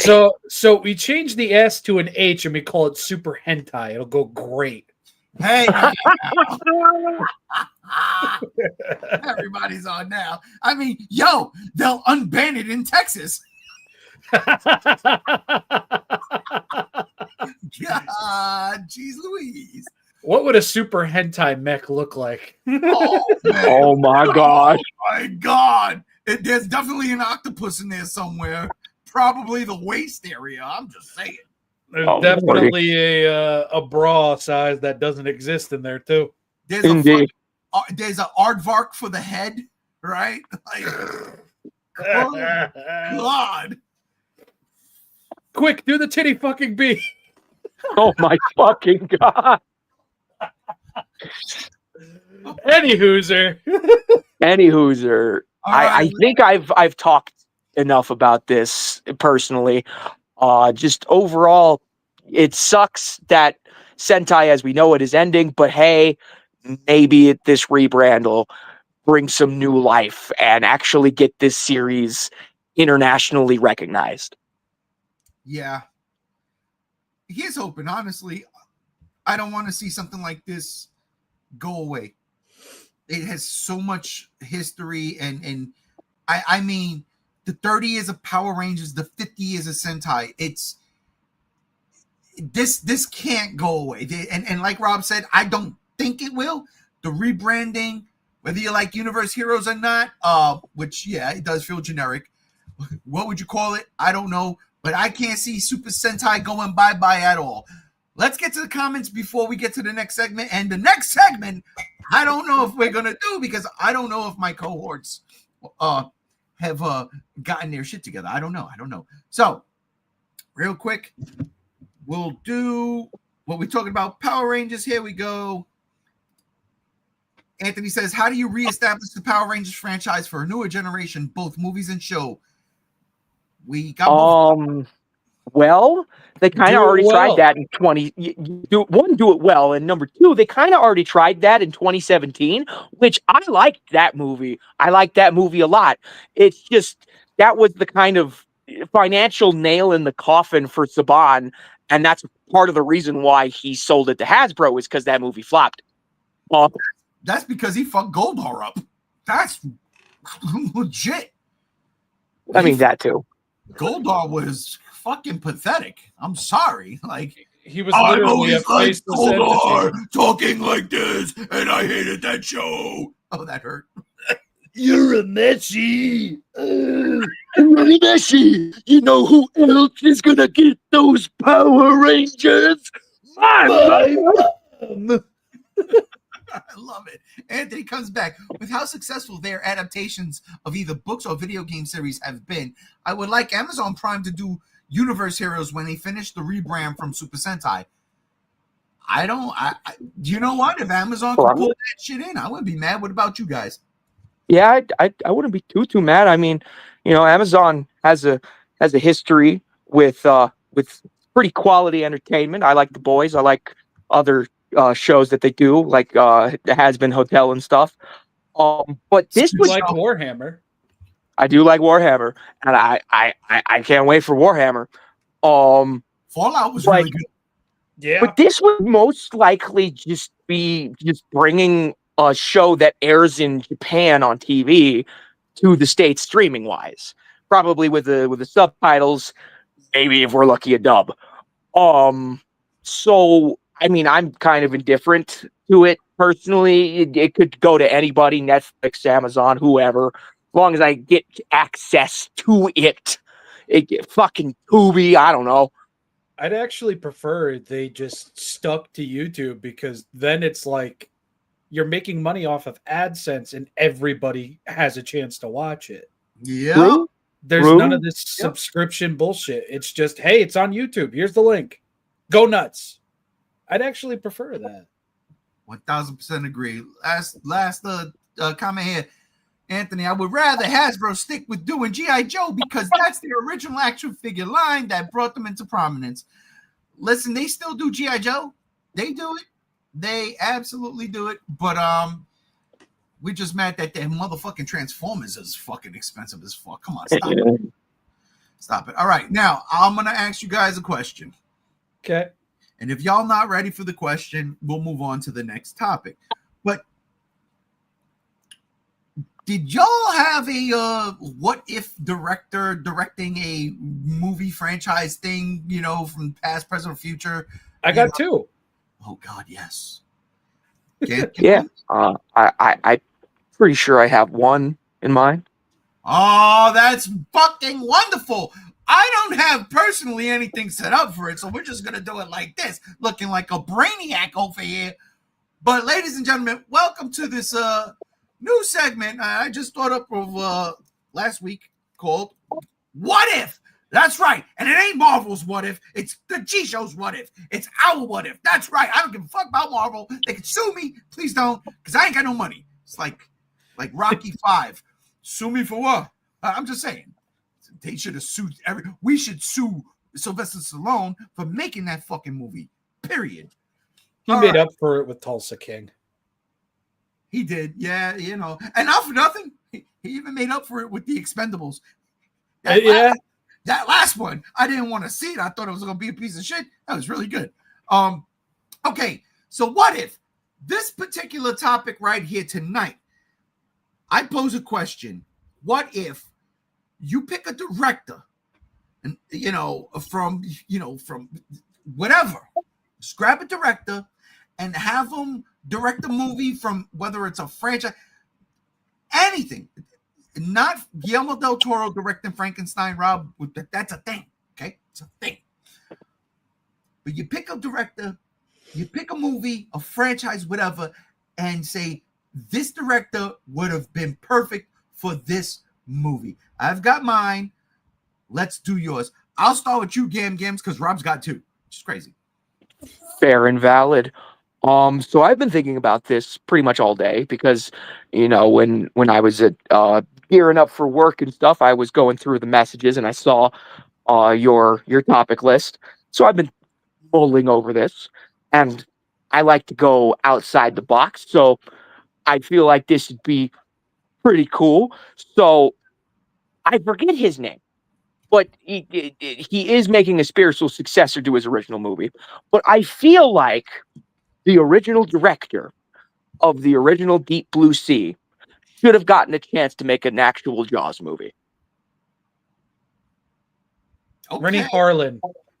Rennie Harlan. Holy shit. Yeah, Rennie Harlan. I know that name. Making an actual Jaws movie. Rennie Be it Harlan. Jaws 5 or a reboot, remake of the first movie. I don't know. Let's not remake it, though. Yeah. Let's not remake it, but like, you know, just new shark, Amity Island, Brody family, etc. Time out. Yep. I knew him. I knew him. Nightmare on Elm Street. They're not. Okay. It's not political a little bit. Here's a joke. My wife's going to Jersey for Thanksgiving. Heyo. I go up to her yesterday morning, right? I'm basically her alarm clock because I leave before she wakes up. So I go and I wake her up and we talk for about 5 minutes every morning. And I go, babe, do we have a contingency plan? Because right now we don't know if you're going to be able to fly, you know, to Jersey for Thanksgiving. We don't with the shutdown and all that, right? Again, not political. This is just facts. And she goes, yeah, well, I got, you know, she got the insurance, so she can get her money back and all that shit. All right, perfect. Now, a couple years back, my wife was going to Jersey, right? There's no lie. She was going to Jersey. Dropped off at the airport, come home, have a 6-pack, pass out. Phone's ring. I finally answer the phone. I'm thinking she's dead. Oh, yeah, that makes sense. Look at the time. She's still here in Vegas, in the airport. I go, what the fuck? That was when that hack in the fucking airline system happened. So she was grounded. She never got to take off. So I had to get up, run over to the airport, pick up her and my daughter, and bring her home. So Thursday, I'm asking about this contingency plan if she has one. And she goes, I can't believe it. How could the same thing happen to the same person twice? I said, without hesitation, fly hard. See, that joke resonates with me. And it's funny because I just looked up Rennie Harlan and he directed Die Hard 2, where that line is from. Holy shit. Oh my God, he did The Long Kiss Goodnight too. He did all of it. Yeah, you know what? Rennie Harlan, damn you, Gam Gams, that's a great one. Now I got to go buy Deep Blue Sea. You're welcome. It's such a good movie. Probably the second best shark movie ever made. Wait. He did Cutthroat Island. He also did the new Strangers trilogy. Yeah, I'm looking at that right now. He also did The Exorcist, the beginning. Yeah. Yeah, well, you know. You can't have all winners. I can't believe he did Cliffhanger. Holy shit. Stallone. Yeah. Rennie Harlan directing Jaws, a reboot of Jaws, or just a Jaws movie. Yeah. You know what? Yeah. I see. Yeah. Probably would have even surpassed Deep Blue Sea to become the new second best shark movie ever made. Don't stay behind the Meg. It's funny that you say that because he is making a shark movie next. He is. But it's a spiritual successor to Deep Blue Sea, though. So yeah. We might get sharks with lasers on their heads in a half-sunken battleship that's out in the middle of the ocean where they're training sharks for war. We might actually get that. Bro. If there's dubstep in the trailer, we have reached peak. Didn't Dr. Evil try that already? Dr. Evil did try that already, but apparently they're going like full weaponized. This shark has a laser on its head and other things as well. Sharks with frickin' laser beams on their heads. I Think Expendables with sharks. Stop it. As da, Hey! swinging through from New York City, representing. Just saw Predator Badlands, says Spider-Man. Just dropping by to say my hello on this train. Missed you, goobers. We missed you too, but where were you? We were doing podcasts. We just, it was Yeah, we've been doing podcasts. Where the hell have you been? it was just the freak out. You know what it is? Spider-Man's afraid of scary movies. I knew that. Yeah, he was scared. I knew that. He's busy during the Halloween season.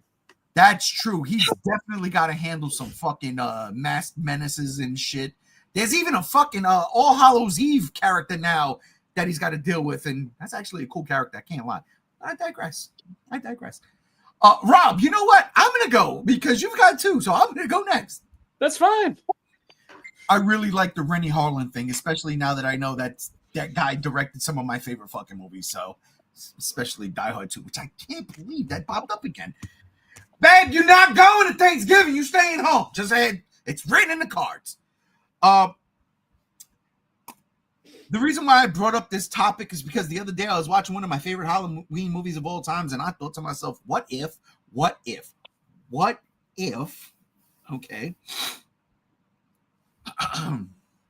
motherfucker. And as soon as what if Kurt Russell was Batman in John Carpenter's Batman? Because that's the movie I would have loved to see in the 80s. John Carpenter's Batman. Listen to me. Whoa. Big Trouble in Little China. Okay? You know the guy can go a little outside of the box from what he's known for. And could you imagine him making Batman a shape? Come on, man. I mean, come on, man. What is Batman's MO? To strike fear in the hearts of the criminal. Could you imagine a Michael Myers not killing innocent people, but going after actual bad people? You know what I'm saying? He's not killing them or nothing like that. But could you imagine if John Carpenter took that concept and put it to a superhero and had his favorite dude, Kurt Russell, to read movie Kurt Russell? Right? It was 3, right? It was The Thing, Big Trouble in Little China, and Escape from New York. I can see it. I fuck with it. That's the movie I want. That's my what if. What if John Carpenter directed Kurt Russell in Batman? And don't get me wrong, Tim Burton 89 Batman, that is a masterpiece. I'm telling you, we ever do masterpiece theater? God, that's up there. That one just it just hit me like, yeah, that works. But what if John Carpenter had a fucking, and he did the music, nothing taken away from Danny Elfman. That Batman theme is the most iconic theme. Think about it like this, okay? Star Wars, Jaws, obviously, Indiana Jones, right? Yeah, and then Batman and Superman. And Superman too, Superman. But could you imagine if John Carpenter got on the motherfucking synths and did a Batman theme? Stop it. I'd come. Pretty hard. Me too. That's the one. That's the one. Oh, God, if I could. You know what? We're only doing this segment today, and we'll never do it again because I can't think of anything else. This is it. Batman, Kurt Russell, John Carpenter, Rob. All right, so I do have two. One, I'm just going to kind of say because it popped into my head today, and then my actual choice. So my easy mode choice, as I have it labeled, after I watched Del Toro's Frankenstein, I was just kind of sitting there and thinking, Del Toro, sympathy, but he doesn't shy away from his monsters kind of fucking things up. So I was thinking, what other franchise kind of does that? And then it popped into my head.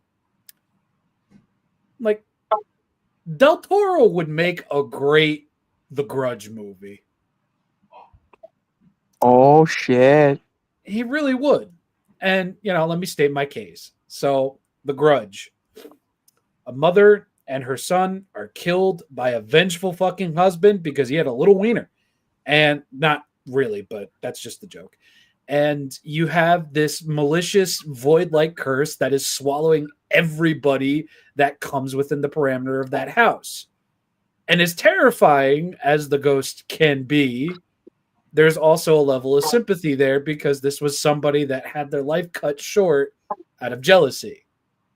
And since the franchise ain't doing fuck all of anything, my mind was just like, Del Toro will probably do a good job with the Ju-on flick. Grudge. And yeah, that was my easy what if. My hard mode what if was I was scrolling through Netflix earlier in the week looking for Frankenstein to add to my list so I can get the notification. And I come across a movie from quite possibly one of the worst the time frames for that of horror, the late to early 2000s. You had some bangers in there, but it was mostly fucking 25-cent binge slop. And I come across this movie. I'm like, oh, I like that movie. That was a good movie. And then I Google the guy. I'm like, oh, he did another movie after that sometime later? Oh, wait, he did another movie after that? And then he takes a break for nearly a decade, comes back with a movie called The Dark and the Wicked, and it was like unanimously one of the most highly reviewed horror films in 2020? Shit. Let me watch this dude's debut movie on Netflix one more time. It's been a while. So I'm sitting there. I click play. The movie is called The Strangers. And I'm sitting there and I'm watching this movie unfold. It's simple. It's so simple. It's two people in a cabin getting hunted by three masked people. And I'm like watching. I'm like, fuck the atmosphere, the tensity. It's fucked up in this movie. It's great. And then the ending happens. Why did you do this to us? And the one masked person goes, because you were home. And fuck, does that fucking hit me something fierce? Because shit, it really is just that simple. And then it like popped into my head. Who else needs to come home? E.T. No. Oh, damn. Like, who else regularly in product and or subtitled fucking franchisability comes home frequently? Michael Myers? Yes. I think Brian Bertino could do a bang-up Halloween movie. And not rely solely on nostalgia and legacy characters and everything. Laurie's great. Jamie Lee Curtis is great. But I'm watching The Strangers. I'm like, shit, this dude made an empty house with people on the inside and outside of it scary again. And I've seen this movie hundreds of times, but this is the first time in a while, and it's like it caught me. I'm like, shit. It's so simple, but I feel like it would work. And then I watched his new film because it's online. You could find it everywhere, and that was pretty good too. But I was thinking because, we were talking about Halloween not too long ago, and I had a hot take for the Halloween stream that I wasn't allowed. I wasn't not allowed. My boss was just being a cocksack. But I was thinking, like, Halloween, it's like, okay, we've had this boisterous reboot with a trilogy. They went above and beyond. Evil dies tonight. It fucking passed the 200 words per minute mark with that goddamn phrase. We went big. We went weird. So what's the next logical step? A return to form? Or a return to form with like a little twist?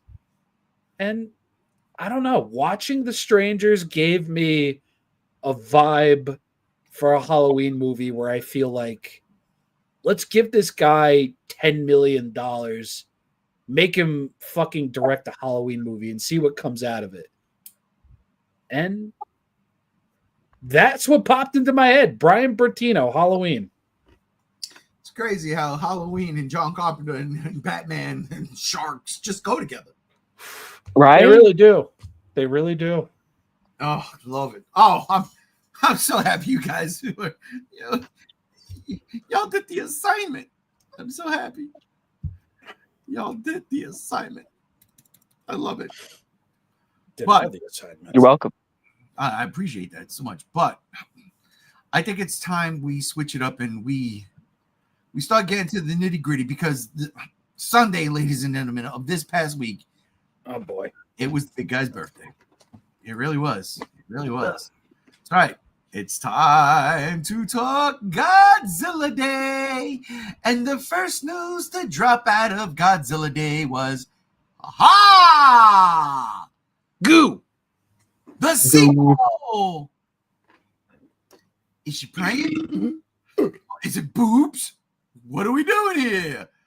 I will say right now, again, Gams, thank you. Between you and Chase, y'all had me cackling in here on a Sunday night, all the way up until that stupid battle line shit started, and then it was like It became a snooze fest. Yes. yeah, we were done. It was a wrap. I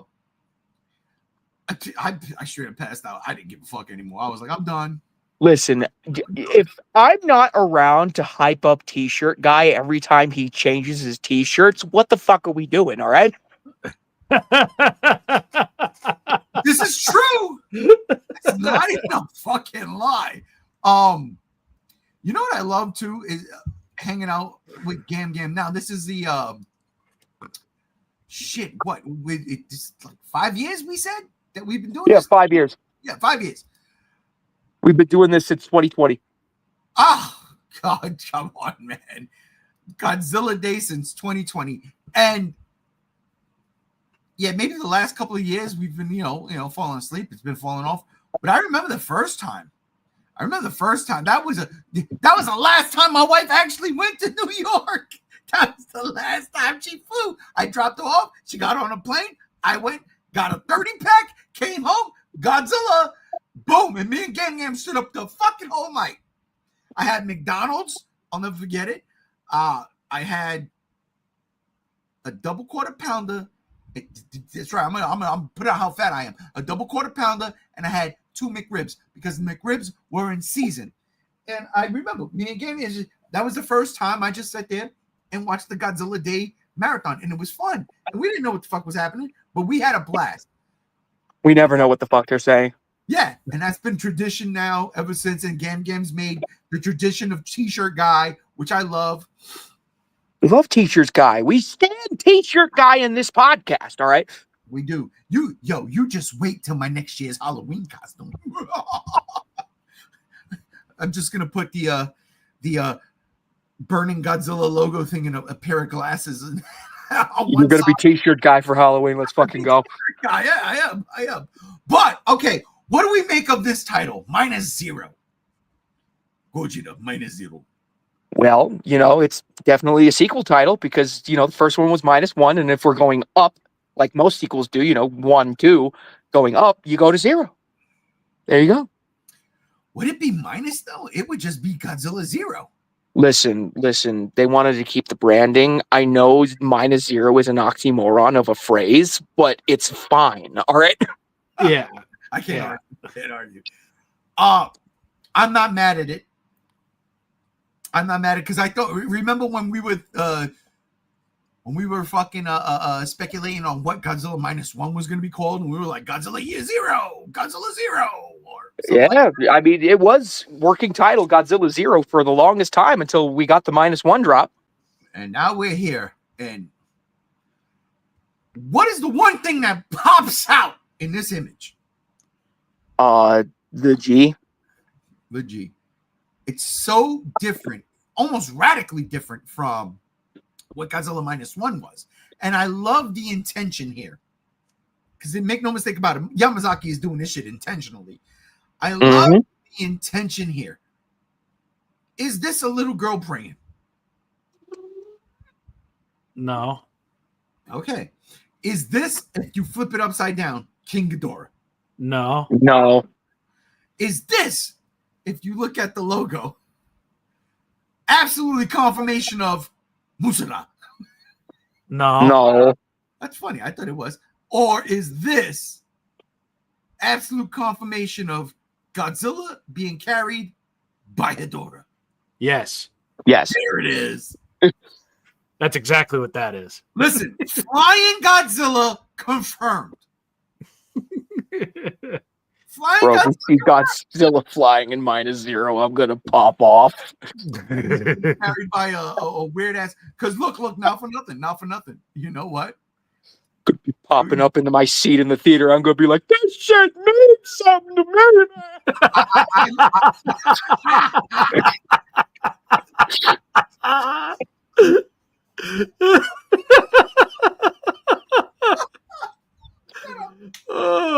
Now I have to see the movie with you, Gam, because if that shit actually happens, I need to witness that. Yes. Oh my god, I lost my train of thought. See, I was gonna say something about the eyes and Mothra and the girl praying, but now that I think about it, Hedorah also has the eyes. Yeah. You know, like Hedorah has the eyes. The vaginal That are eyes. also, shaped like vaginas. Yeah. Yeah. But I can't lie. I there's no way it's Mothra, right? But I did like this one. I will give this one props because I do like the image of the girl praying. I think that's what it is. I mean, if you think that, hell yeah, more power to you. I don't personally. I feel like it's hinting at Hedorah personally because Yamazaki himself said after Godzilla -1 came out that he wanted to do Hedorah. Oh yeah, no. Listen, I'm not saying that I'm thinking it's a girl praying to Mothra. No, I just think it's a girl praying. And if there was, you look at this image, you take away Mothra, right, and just look at the image of the girl. This image of the G, and it looks, they highlighted where it looks like a girl praying. She's growing a tail out of her back. The end of -1, kind of set weird things up. It did. So I'm like, what if this is the, here's your little tease. Don't get me wrong. I love this one. I really do. I love the Hedorah flying form, just carrying Godzilla. I do. But at the same time, the girl praying thing with the Godzilla tail coming out from her back just fits the narrative of where they were going at the end of -1. But again, pure speculation. This movie comes out next year, December? Late 2026 they have it set, so probably. It's crazy. But they have been filming this for a minute, but it's still crazy. Yeah, it's probably going to realistically come out in Japan on Godzilla Day and here in the States later. Yeah. All right. -0. We're all good with the name, right? It's all good, right? Oh yeah. Hell yeah, I'm all for it. I'm hoping they do some crazy stuff. I love the fact that everybody's using the image of the ride Godzilla being all burnt up and saying, "Oh, goodbye to 0," even though it's not. Well, to be fair, we don't have really any striking images that could be used for -0. So yeah, that one. Yeah, I had it. It's set up. The thing with this, all right, let's talk about this right now, because I was kind of getting pissed off. I can't lie. I don't really get pissed off. I don't get into it. I was getting pissed off when they were like, "Oh, this is Godzilla from Godzilla -0." Stop it, please. It's absolutely from the ride. They should look at the background. That's modern Tokyo, modern Japan. This is absolutely after the beam effect. When Godzilla and Mechagodzilla shoots the beams and they collide, and then the shit explodes. Because you get this image next, and you can see the damage on Mechagodzilla too. You can see the damage. It's there. They're both fucking charred. And we know that this happens when Godzilla uses his beam, because in -1, he was charred when he blew up the fucking warship. Yep. So I don't think yeah, I don't think anybody is seriously like insinuating that this is -0 Godzilla. I think it's literally just the modern fucking hype thumbnail that gets people watching. I feel you. It's just yeah. Clickbaiters got a clickbait. It goes back to my beef with several months back where I was like, y'all gotta stop the bullshit. Stop the bullshit. Don't mislead people. Don't tell me that I could go and buy some ham tomorrow at fucking 25 cents a pound. Okay? Don't tell me I could buy ham at 25 cents a pound tomorrow when in all actuality and reality, this shit is fucking $7.50 a pound. Stop. That's right. That's an allegory of today. I don't give a fuck. That's what Godzilla is. It's an allegory. For ham? Well, yeah, ham. Yeah, I like ham. What? Nobody likes ham? Like gabagool. Gabagool's cool too. I like steamed hams. Steamed hams is good. I don't know about steamed ham. Aurora Borealis. This is weird. Concentrated entirely in your kitchen? Yes. May I see it? No.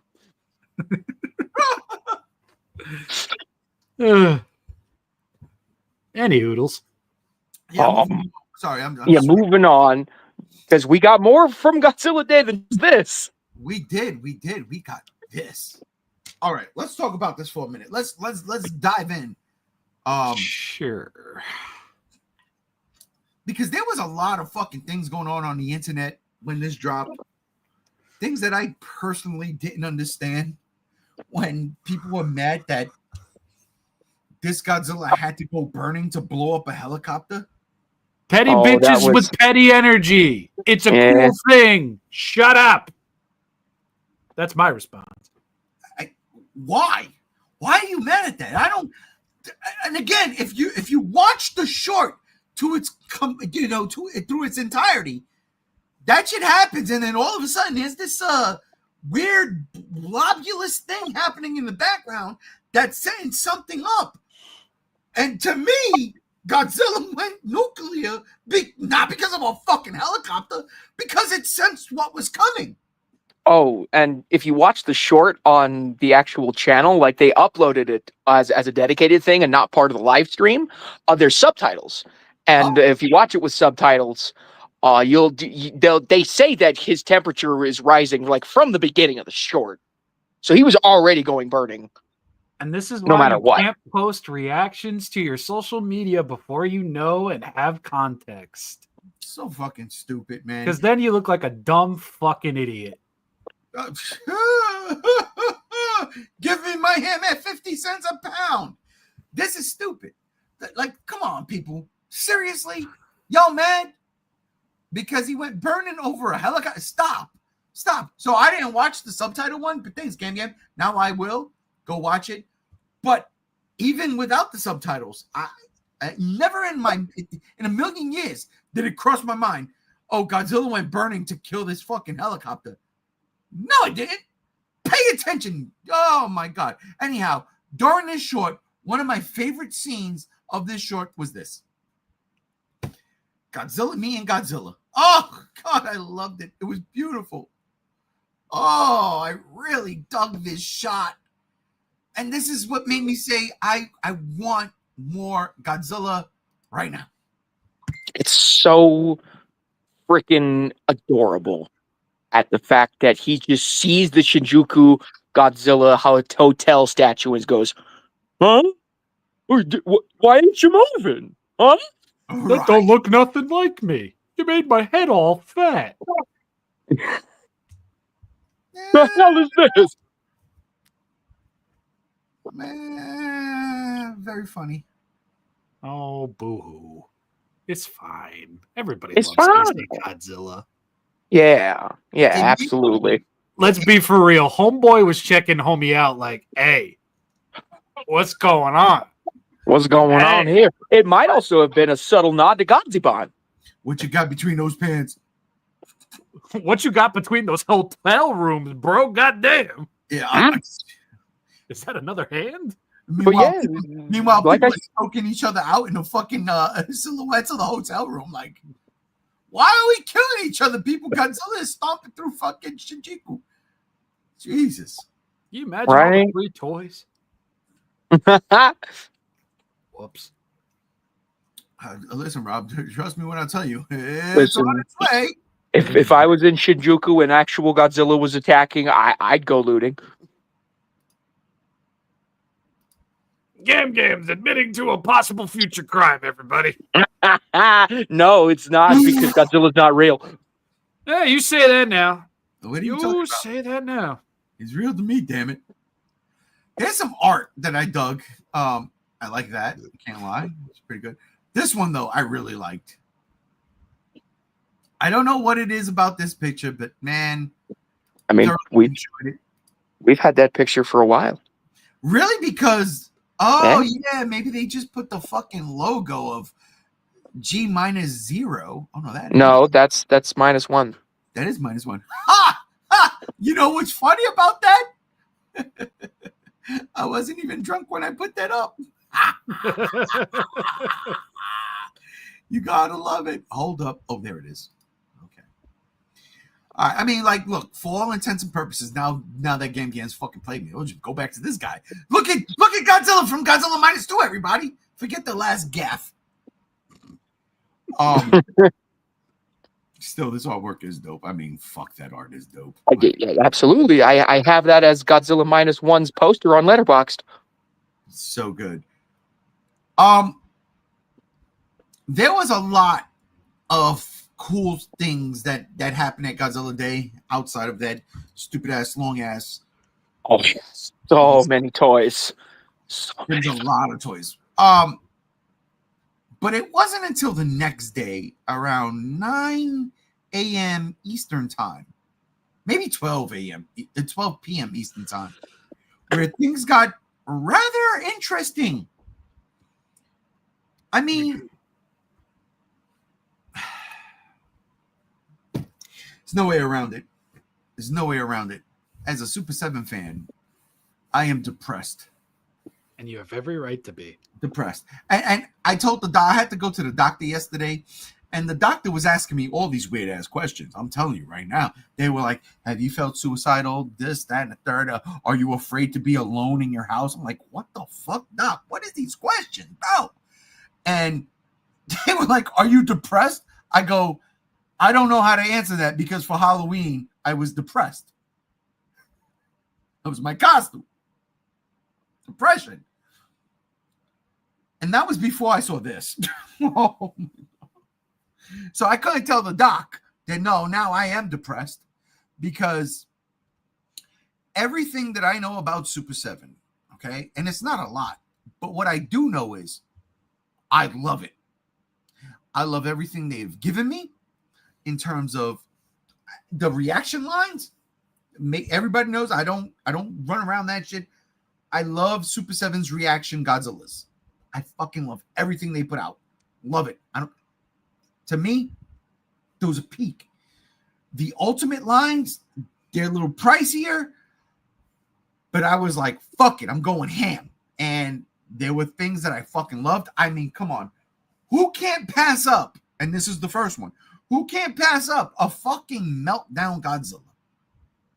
Like, dude, that shit is crazy that they're making a meltdown Godzilla. I had to buy it. So nice, I bought it twice. Got a destroyer. That thing is ridiculous. That destroyer is retarded. Re-fucking-tarded. Oh my gosh, you throwing slurs. I don't give a fuck. That destroyer is fucking retarded in all the best ways. Super 7 fucking puts shit in the oven and they cook, and all the flavors are working, at least for me. I'm not a toy reviewer, right? I'm just a collector. I don't look at things like that. They did the Dark Horse comic Godzilla. Oh, shit. Blood coming out his mouth. Like, oh my, are you kidding me? And I got the black and white variant. Yes, I did. Signed by Arthur Adams. I don't give a fuck. They're gorgeous. Space Godzilla with the Trendmaster color. Give it to me, please. Got it. I don't shy away from the Ultimates. And then Godzilla Day 2025 comes out, and I cannot fucking wait. I'm looking forward to reactions, and I'm looking forward to seeing what they do with the Ultimates. And then, ta-da! What? I have information that can be publicly shared. Okay, so to me, the only thing that looks really cool. So in this particular picture, I can't lie, Shin Godzilla looks pretty cool. Kiryu is the only accurate one to me. What the fuck is that thing on the motherfucking left? I can tell you. Hello. Please do. So, as far as Kiryu Goji and Kiryu go, these renders are as old as probably Wave 2 of Super 7 Ultimates line. This is actually a wave of Ultimates that never came out. So they are likely not 100% reflective of the figures that are currently being produced right now. Because in an interview with Kaiju Canuck, shout out my uncle, Brian Flynn publicly stated that they would be going back through certain Ultimates releases, especially for what's coming up, and they would be retooling a lot of what's going on simply because of how well received the -1 Ultimate was. Oh, I forgot I got 2 of those. So, as far as Kiryu and Kiryu Goji goes, I think there's a very, very strong chance that a lot of what we're seeing here is going to be retooled and to a certain extent redone, because neither of them have hinged jaws on their standard heads. And that is something that Super 7 is incorporating into their Ultimates for everything following Final Fight Goji. So, which is on its fucking way. God, see what I'm saying? Yeah, summer of next year on its way. So there's time. But another thing that popped up, especially if you read the particular read-ups for each of these figures, their names are rather outlandish. Their read-ups do not reflect a lot of what you're seeing here in the renders. And Shin Godzilla actually hasn't been approved by Toho yet. So when we get into the nitty-gritty here, Toho, they are anal fucking assholes. And to an extent, that's probably going to help this wave quite a lot. Because, yes, what? Now, I'm just looking at that Shin Godzilla right now, and I'm like, I hope they change that, because it looks like from his neck down to his chest, he has testicles. Testicles? Look at that shit. I'm not making that up. Oh, yeah, his neck does look like a fucking scrotum. Yes. Yeah. It's like, what are we doing? Don't you know me. You know me, all right? And this is not a bash, but that is unacceptable. Unacceptable. Yeah, it's been very heavily alleged that the Shin Godzilla render is also not 100% finished, and the majority of this wave was rushed out for Godzilla Day, which is why Kiryu Goji and Kiryu are extremely out of date as far as tooling goes, and it's also why Shin Godzilla looks more like a statue and not that of an action figure. And I can definitely say right now, Shin Godzilla comes with a heat ray head, and we're not going to see that for the final release. That's crazy. I will say this about Shin Godzilla. I can't lie.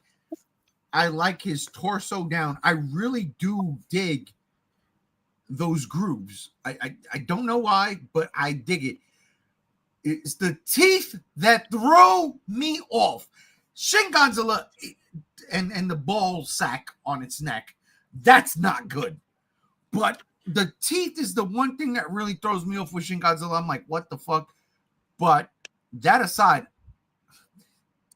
what the hell are we doing with that Kiryu Goji? That thing is a derp. in every fucking sense of the word. And I only say that because it's Super 7. This is not what I'm used to. This is not what they do. And yeah, what you just said, this was a line, like the second wave. Okay, Yeah, I they could see existed that. around that point. I could see that. But why do that now after you've put out super quality work? I see that. I can't answer because just about everybody is fucking dumbfounded. Because it really like, honestly, everything about Kiryu Goji is fine until you get to the head, personally. So, like, I don't think they really need to do much in that category. But yeah, like these renders could be close to 3 or 4 years old for Kiryu and Kiryu Goji. So I know you know a lot more in terms of the toys and the specs and the details. Kiryu is the best looking one out of the bunch, right? 100%. And I'm not even a Kiryu fan, but I want that guy, that version, in a reaction line. Come on, somebody give it to me, please. Put it in my veins. But like, it's not even the shin. The teeth is what throws me off with Shin. It's that fucking, oh my god, that Kiryu Goji is not. I just, how are you Brian Flynn and let this happen? And I love the dude. I really do. I love when he's on, Instagram, when he's on YouTube, because I know he's the passionate one. Hell, I watched that big ass podcast y'all did. That dude is a fucking passionate fan. He's not a passive fan. He's passionate. He is. How does that get by him? That drives me crazy. And I know there's probably some red tape, but the spines are nice. But that face, that head, that's not that Godzilla. That's not a Godzilla. Period. I've never seen that thing. Kiryu Goji's been having a rough go as of late. Haya's currently on their 3rd iteration of him in prototype format. Super 7 looks like this. I guess he's harder to nail down than anybody really fucking expected. But unpopular opinion on the 1st of the month. It's because that's the worst Godzilla design ever. Period. I wouldn't say that, but all right. That's why it's an unpopular opinion on the 1st of the month. Hey. Especially when Final Goji came after him. That's a terrible fucking design. Listen, I bet you right now Rat Face would look better than this thing. Maybe. I don't know. But before we get into design politics. Yeah, I know. I ain't mad at you because Rat Faces. But I digress. I'm just so disappointed. You know what it is, Rob? I've never seen something where it's been working, and then all of a sudden it doesn't work, and it's been working for several years, wave after wave after wave. You're looking at it like, okay, this is awesome. I can't afford this though. I gotta pick and choose now. I don't have to choose anything here. I don't want none of it. Well, unfortunately, Ray, you are a minority in that conversation because true, a majority of Super 7's ultimates have been picked to pieces by many people in the hobby and the fandom just because like there was this notion going on that from the jump, this would like in fans' minds replace SH Monster Arts when that was never the intent. And that conversation happens with nearly every single drop now. And it especially happened here, especially with Kiryu Goji and Shin Godzilla. Like, I mean, can you blame people for wanting someone to knock Tamashi down a peg or two with all their expensive ass fucking shit? you have Haya. why are we expecting that of Super 7 when Because last- American company and not Chinese. Oh, okay. So in that front, why in any way, shape, or form would we expect 100% screen accuracy from a company that essentially makes Ultimates as retro toys with updated articulation? I mean, I didn't expect that.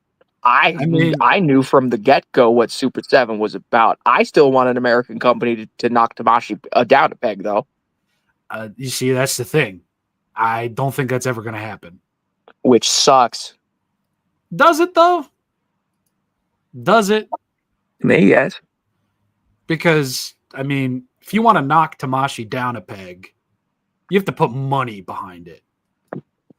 And if you're going to put money behind it, the closest you're going to get, I mean, it doesn't even exist at this point for an Americanized company.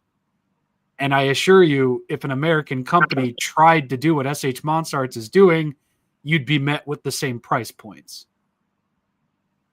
And that's just the bottom line of it all.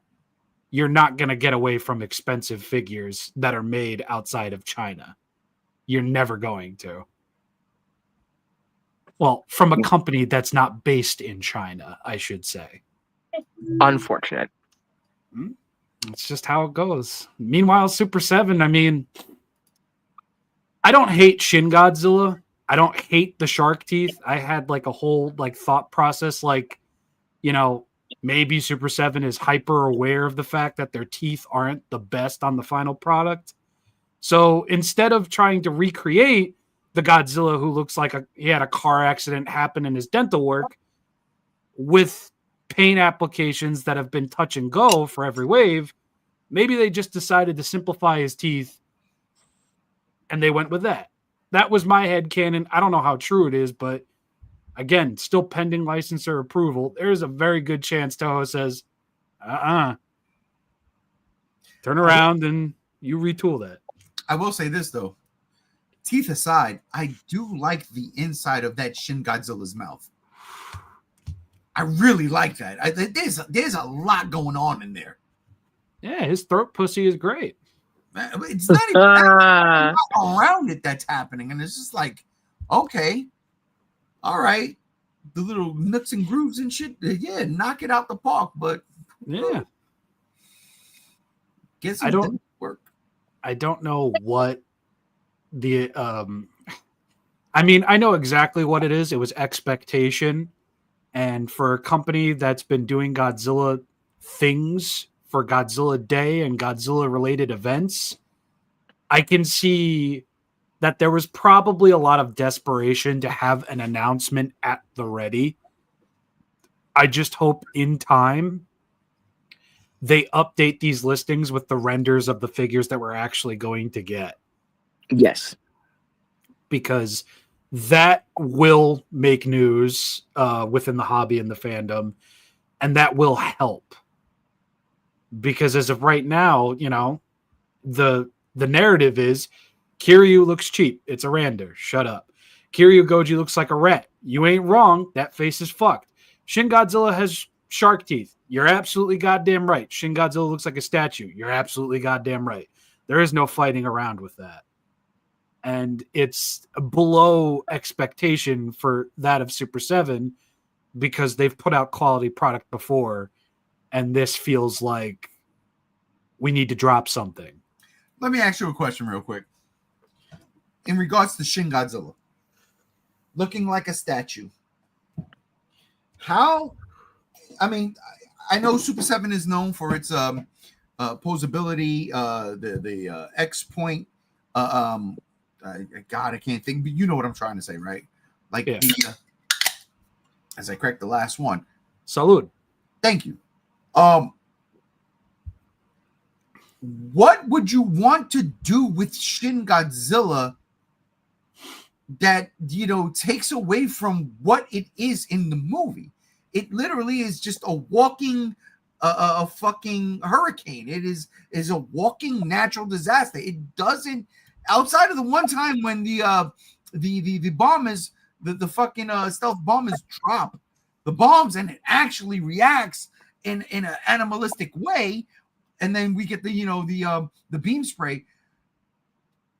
They're not doing none of that. We don't have that, which I think would be fucking awesome. The fucking spine lasers. Listen, I think Super 7's the company that's going to do that. Oh, dude, it would be insane. But in terms of like what they do, like the statuesque thing that everybody's complaining about, that's what Shin Godzilla was, especially in this form, right? He was just this walking natural disaster. So he was just a walking statue. Yes. He was yes, a walking statue. Yeah, so that's the thing I like, dude. I've watched the videos, right? Like some of your poses on some of these Godzilla figures work. It's funny, right? But those Godzillas, not saying that they do the poses you put them in, but they're more agile. You know what I'm saying? Like they're yes. Shin Godzilla is not that. Shin Godzilla is like, nah, I got a one leg, then I got another leg. It just goes straight. So that whole conversation kind of like comes and goes as it is, but then you look at the fact that this guy has 7 or 8 SH Monster Arts variants where the tail is one of the most posable tails under the line until we get to Godzilla 2000 and Shoshingeki Goji. And it's like, I don't think people are looking for movie accurate articulation. They're looking for articulation in a figure that's going to cost them $95 before shipping. They're not looking for a statue. Okay, but listen, I've paid $95 for a statue before. Whether it was I have too. A statue or anything else. But this isn't a statue line. But what are you looking for in terms of articulation? Like, what are you trying to do with this thing? The tail. The tail, I think, is going to be not what people are expecting in maybe a negative connotation. Okay. But right off the bat, thigh and waist swivel, bend at the knee, bend at the ankle and or foot, movement in the arms. You're definitely going to need a bend at the neck somewhere. And after -1's torso bend, that cradle that they did with his upper body meeting his lower body with that bend, I would kind of hope that Shin Godzilla would have that too, because it's in the movie. Yeah, that's one of the most striking scenes from the film. Absolutely. He bends over, he expels smoke, and then sets it on fire before he had a beam. Right. So it's like, yeah, he was without a doubt a plank of fucking wood that basically walked through everything and said, fuck all y'all. But he didn't exactly do nothing. Yeah, that's why I said, like, his animalistic side came out when the bombers hit him in the back. Yeah. I guess what I'm trying to say is,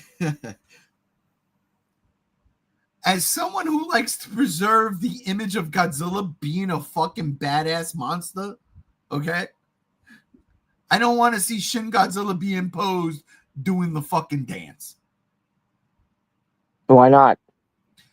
Because I just finished saying I am someone who likes to preserve the image of Godzilla being a fucking monster. So in the show, when he did it, that was fine in Showa. But if I see Shin Godzilla doing it, I'm just like, why? That's not what that was. But you're fine with Heisei Godzilla doing it in video games? Dude, I hated that shit. I hated that shit.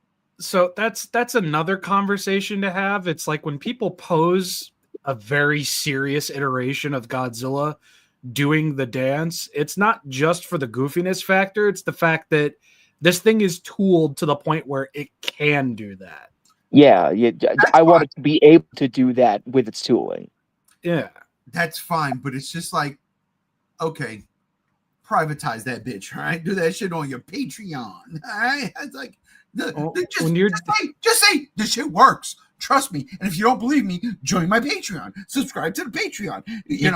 You can't do that because you're gonna get shit on for that too, and you're leaving out a detail from something that's supposed to tell you your opinion and the full scope of what this thing can do.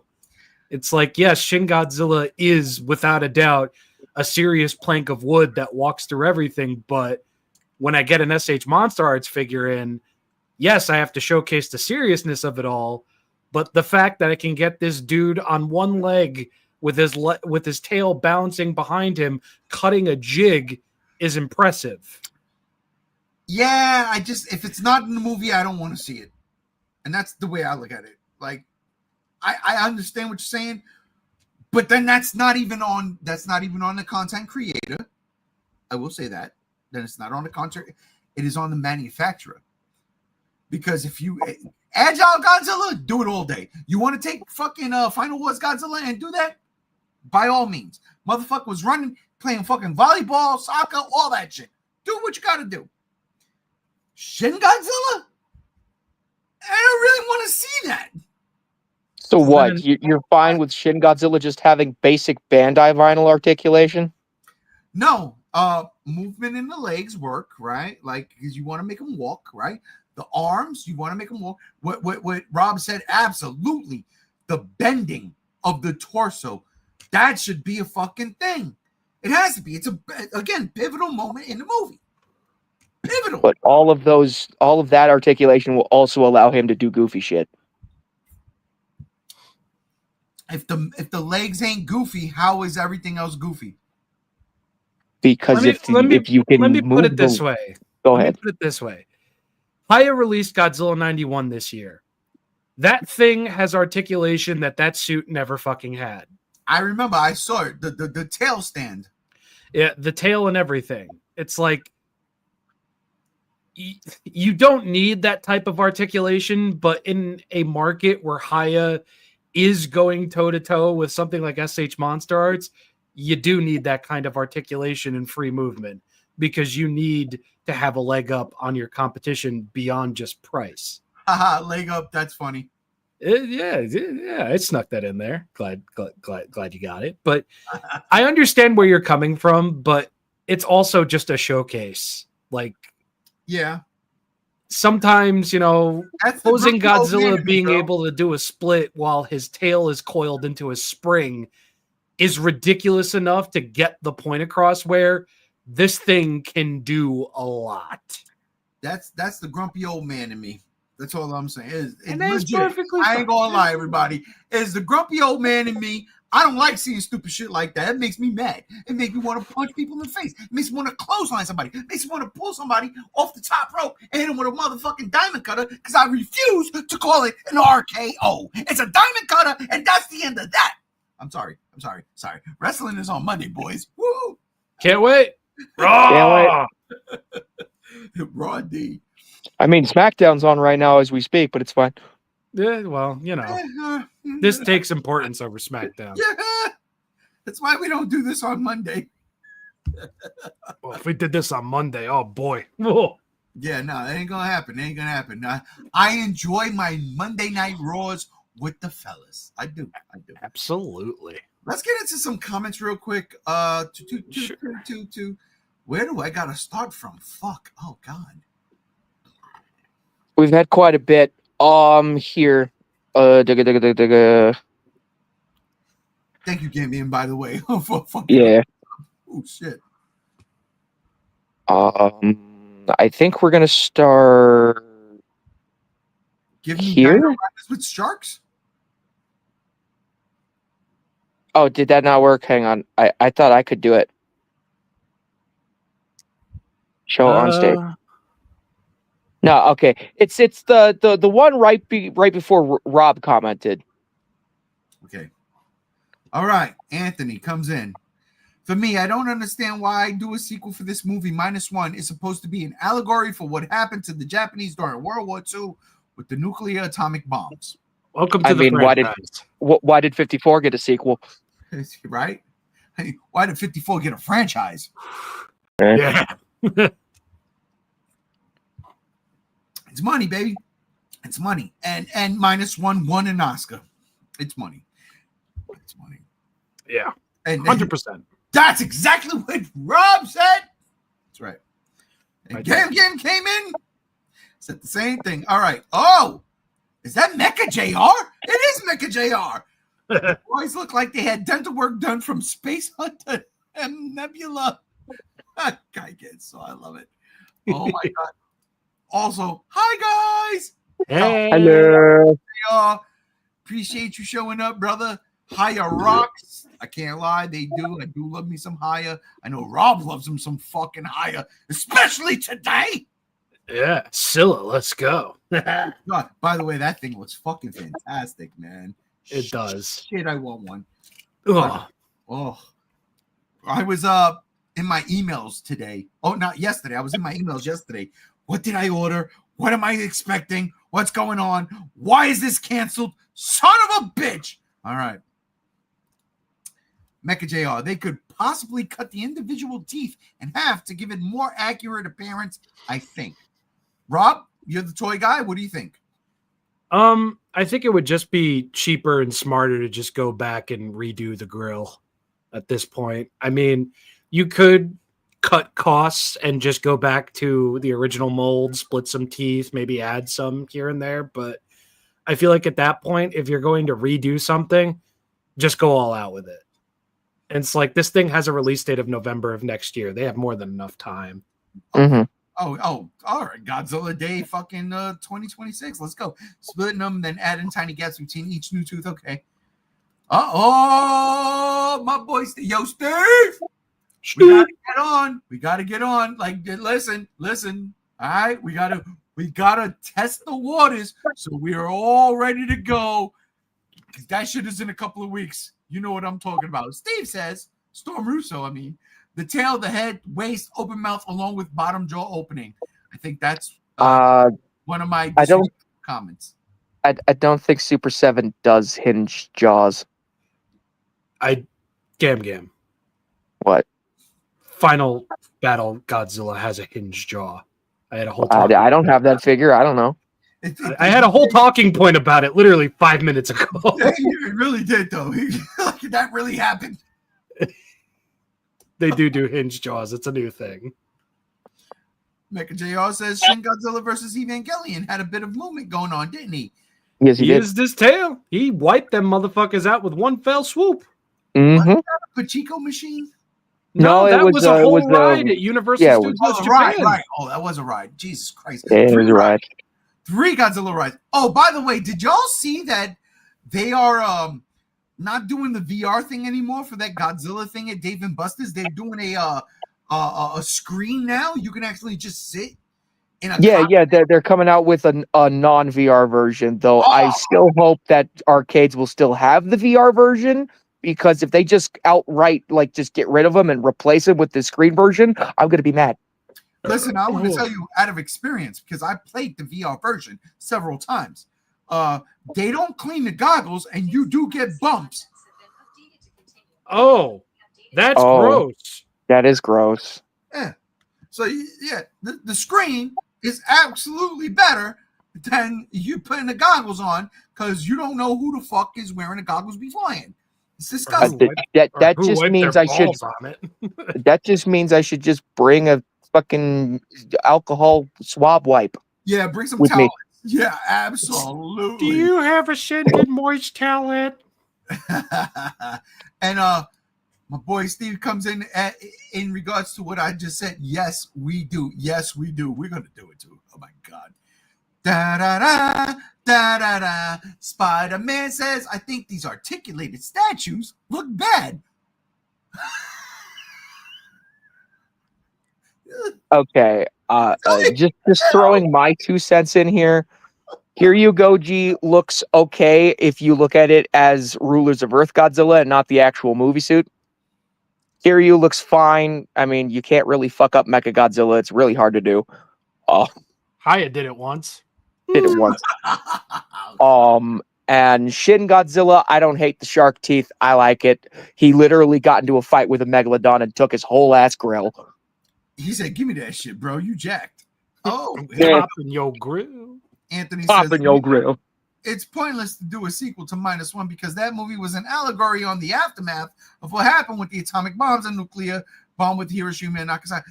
Bro, listen, the entire franchise, the reason it's podcast even exists was because of Godzilla, and then I just turned it into the Geek Out. But bro, the entire franchise You is literally, you could say the exact same thing back in 1955 when we was about to get Godzilla raids again. Why are we getting a sequel to Godzilla 54? It's about the atomic bombs. This is so stupid. It's because it made money, my guy.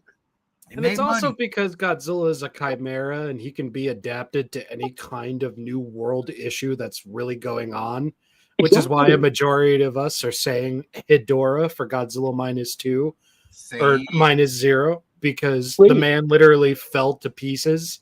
He was literally a nuclear wave with legs, and the fact that anything that he touched or came into contact with could just become something. Hold up. Are you saying that Hedorah is an allegory for Biollante if that's what Yamazaki does? No, I'm saying that not that. I'm just saying, if Godzilla, like, he literally disintegrated. He's in the ocean, disintegrated. There's pieces of him floating around. Some algae picks it up. I don't know, a space rock falls from space. Oh my God. I am so with it. It's a very blanketed moment that could really lead to just about anything. I'm just having fingers crossed for pollution. Got you. Steve, yep, the throw up thing. I don't know, but I digress. Mecha JR says Toho did say that -0 was going to be a new statement piece. Yes, they did. RC. What does that mean? I recall. Oh, thank you. I don't read that. God damn it. Son of a bitch. I'm terrible. But thank you. If I recall. All right. Telling you, pollution does that all the time. Gams be fucking me up with this shit. Spider-Man comes in. This Shin Godzilla looks like a piece of Hedorah, to be honest. Hey, I knew that one. That's funny. Yeah. By crossing Shin Godzilla with Hedorah, you're simply just making him sound more badass. So you have to rework your wordings there. Just a little bit. Rob, let me ask you a question. If you know, and you don't have to answer, obviously, but okay, are they gonna fix the neck? Are we gonna get that pronounced on the chest area, that like kind of hook thing that comes up? He does have that. If you look at the side profile, he does have the sternum crest. He does. Yes, he does. But I do I imagine that Shin Godzilla is not going to be a static body with movable arms and legs, because again, the notion that came from these renders are very old and Shin Godzilla looking rather weird and unfinished. I digress. That's 3. I do feel like Shin Godzilla is going to be properly tooled and is going to have an updated render hopefully soon, because there's no way that Super 7 releases this for that price and he just has movable arms and legs and a head. Yeah, I genuinely don't think so. So when it comes to Shin Godzilla, are we allowed to talk about the one thing that we talked about in chat a while back? Talk about that show? Clear that in private chat with me first so I can tell you, because I have no idea what referencing. I was going to say, do that. Clear that. While you do that, I was going to say, if this, look, to me, I don't like Kiru Godzilla. I don't like that Mecha Godzilla. I do like it. I'm lying. I do, but I don't like this version. The Shin Godzilla I would have bought for $95. In all honesty, this Ultimate, if it came with all the bells and whistles, the heat ray and all that fun stuff, I would have paid $95 for this, because to me, I'm getting all this extra. This is what he is to me. Like if I could just move his arms, out to the sides or whatever, and move his tail just a little bit, cool. If I get that fucking beam mouth, yeah, that's let's go. The closed jaw, though, I'm like, all right, it's definitely shark teeth. But even still, all that for $95, I don't think it's a bad deal for Shin Godzilla. No. I don't think that's a bad deal at all. I'm going to say what I said in my own video. I've paid more for exceptionally less when it comes to Shin Godzilla. And it's like at the same time, I really don't need my figures to look 100% off the screen. And I like, that's a talking point I really want to get to at some point. I really do think the quest for 100% screen accuracy has ruined collecting and has ruined the collecting sphere, because so many people still refer to Super 7 as like McDonald's toys. And it's like, I mean, you're welcome to think that, but there's a reason why they look the way they look. And there are people out there that are like, well, if it's not screen accurate, what's the fucking point? And like, I don't know when that mindset came into play, but it's definitely been a louder voice in the recent reviewing I've been scape. collecting for so long, and I've seen so many different Godzillas in so many different shapes and sizes. I fucking buy bootlegs, dude. I don't care about movie accuracy as long as it looks. Your mic is very fucky sounding right now. Oh, unfortunate. I will be back then. Okay. But Mecha JR, I can't imagine what the McDonald's toys people must think of lines like "Death for real." It's just I understand where the comparison is coming from, but at the same time, it's like, have you seen McDonald's toys in this day and age? They literally sold fucking cardboard not too long ago. And it's like, I understand where the notion is coming from, but McDonald's toys of the now isn't the McDonald's toys of the 80s and 90s. Yeah, they sold cardboard, which doesn't make any fucking sense. Real quick, Beam and fire effects. Fire effects. That's right, absolutely. And listen, Stevie knows his shit. He be getting those big ass Transformer fucking models that cost like $15,000. I said it, Steve. I said it, Stormy Russo. Mecha JL says, I do like the subtle paint application on Shin's chest and the base of his neck. I do too, actually. I think that's one of the things that stood out the most is the paint. And I don't look at these figures like that. I can't review, but I see that and I go, that's fucking nice. It is, especially in a market where nobody's really been able to get Shin Godzilla down pat when it comes to the glowing red. Right. So, like, if this is what the final figure is 100% going to look like, Super 7, I mean, they technically already have my money for this because, yeah. Yeah, right? Mecha JR, I can't imagine what the McDonald's toys people must think of lines like D for real. Hey! Not at all. Absolutely. By the way, G1 Gams is waiting to be let back in. Sorry, I just saw that too. My bad. It's all good. Am I fixed? Yes, you sound much better now. Okay, 10 out of 10. So I was basically saying, people calling these McDonald's toys only wanting movie accuracy and nothing else. These motherfuckers should fucking time travel back to the fucking 80s and 90s and try to get Godzilla figures then, all right? Back in 85, we had the Imperial Godzilla figure, all right? That fucking thing didn't look like any Godzilla suit, but it was Godzilla, and we fucking loved that thing, all right? Question. Were you born in 85? No, I wasn't. I was in the 90s. That's why I was going to transition.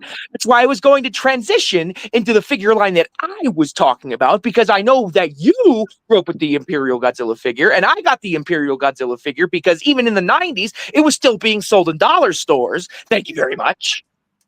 Dollar stores. That's a damn shame. I think I didn't pay. I got it for Christmas, but I want to say it was probably $35, maybe $25. Well, it made it to the dollar stores in the 90s, all right? So, but like Gam was even just alluding to, like, we grew up with Trendmasters. Trendmasters, dude. You look at fucking Biollante, right? And it looks nothing like Biollante is supposed to be, but it still looks pretty much like Biollante. You can't mistake that for anything else. That's Biollante, but it's a toy-ass fucking toy, and it was cool. Yeah, and Anguirus didn't have a gun show like that either. He brought us to the fucking gun show, bro. He did, and it's like, I really do struggle sometimes with, like, people are like, well, it's not screen accurate, so why would I buy it? And it's like, not to sound like a boomer right now, but it's like clear you're growing up in the modern where everything is happening right now because you really have no idea. It's like people like stylized toys. Yeah, People dude. like I ain't mad at that. I agree. But Buy not a marmot. but not $95. Gams, you buy that Mirror Goji for $95 right there. That Mecha Godzilla Kiru Goji for $95. You buy that shit right now. Right now. If I had the I don't wanna hear expendable it. income, I would have every single fucking Ultimates figure right now, including those. That figure is not a $95 figure, especially after what Super 7 has put out. That is not. I like it. I think, No, like I said before, I'm not saying about you, but I'm just saying what Super 7 has done. it doesn't match the quality that they've given. Doesn't Like- matter. Like I cannot give $95 to that when I've seen what they can do. Now, let's say, like Rob said, here, I've said this before. I kind of want them to go back to the other fucking figures and make them look in this style. the problem want with that though is I want big shark teeth. I want toyetic looking the problem with fucking that shit. though is that's not gonna sell It sell to me. to you, but only to you and maybe Rob, because they got to do the review. You got to do the reviews. But dude, these are not. This thing right here is $25. That's $25. I buy that. That looks like a Playmates. I buy that. If it was Okay, you're giving Playmates way too much credit here because no. No. You are giving Playmates way too much gas right now, my guy. I'm just saying, as not a toy guy. Take your foot off the pedal for a minute. The spine's definitely not. The detail in the scales, definitely not. But I cannot see myself paying more than fucking $35 to $40 for that figure. $95? You're bugging. You're on crack. You're not smoking it. You're on it. You're on it. You took off. You're gone. You're in Mars. Get the fuck out of here with that. $95 for that Shindo. Okay? That's a difference. And then we can talk, especially if you throw in that beam breath. Then I'd be like, I bet. I don't mind the teeth. If it's $95, you throw that beam breath in. Because It's not gonna happen. I know it's not. I know. Yeah. But I But would not it's so cool. It's like in between when the beam was still So- condensing. Here's the thing about that though. You're not gonna get a heat ray with a Shin Godzilla that's still red. Because that's a part of Toho's licensing. Really? Yeah, I shit you the fuck not. Super 7 was not allowed to include a heat ray, probably with the charging version, because that's not part of the major license. I know exactly what they can do. Here's what they could do to make Toho go fuck themselves right now. Turn the beam blue, call it the Crayon Shin-Chan Goji. never gonna happen. I would love the fucking Christ hammer out of that, because yes, but no, it's not going to happen. Damn. Listen, two out of these three Ultimates I would not buy. I'd buy the one that I like the least. That's not true, because movie wise, that Shin Godzilla is. I would buy that for $95 if it came with the accessories, but the fucking Kiru and the Kiru Goji, I would not pay $95 for any one of those, especially Kiru. Kiru does not look like he's a $95 figure at all. That's because he's a render. And then there's that. Yeah, it's a render. It's not an actual physical photograph of a figure. Okay, Yeah, but the that's metallic the in problem. render looks like $12 vac seal plastic from the 90s. But that's the problem. You can't throw a fucking render at me and say, yeah, this is going to be $95. They've that done it what's- before. Yeah. Which ones? Literally all of Literally their every advertisement. Yeah. Every Ultimate that you have ever bought, you were sold on by a render. Okay, so then that's my point again, because those renders look good. This thing looks whack. I wouldn't pay $95 if that wasn't a render. You see what I'm saying? It looks cheap. That's the render's fault, though. It just looks cheap. That's what I'm saying. It's like, and that's Kira, who is actually the best looking one out of all three of them. Well, that's because it's quote unquote the most movie accurate. Well, no doubt about it. No doubt, because it ain't got shark teeth, you know. Well, technically, right now, I don't got no teeth. It really don't. They don't have teeth. As soon as you said it, I'm looking at it and go, God dang it, Sonny, you know what I was doing back in 1993? Oh, Jesus Christ. Oh, fuck. All right. Look. Let's get into some comments because I'm ending this shit. I got to go watch Frankenstein. All right. Where are we at? Here we go. Oh, no. We did that one, right? Yeah, we did. No, I don't think, no. Oh, depending on what the figure is, this is my man Steve. Depending on what the figure is based off of, live action, CG, animation, for $90, quality should be up there. Agreed. 1,000%. Yeah, 1,000%. absolutely. 1,000%. All right. Da da da ba da da.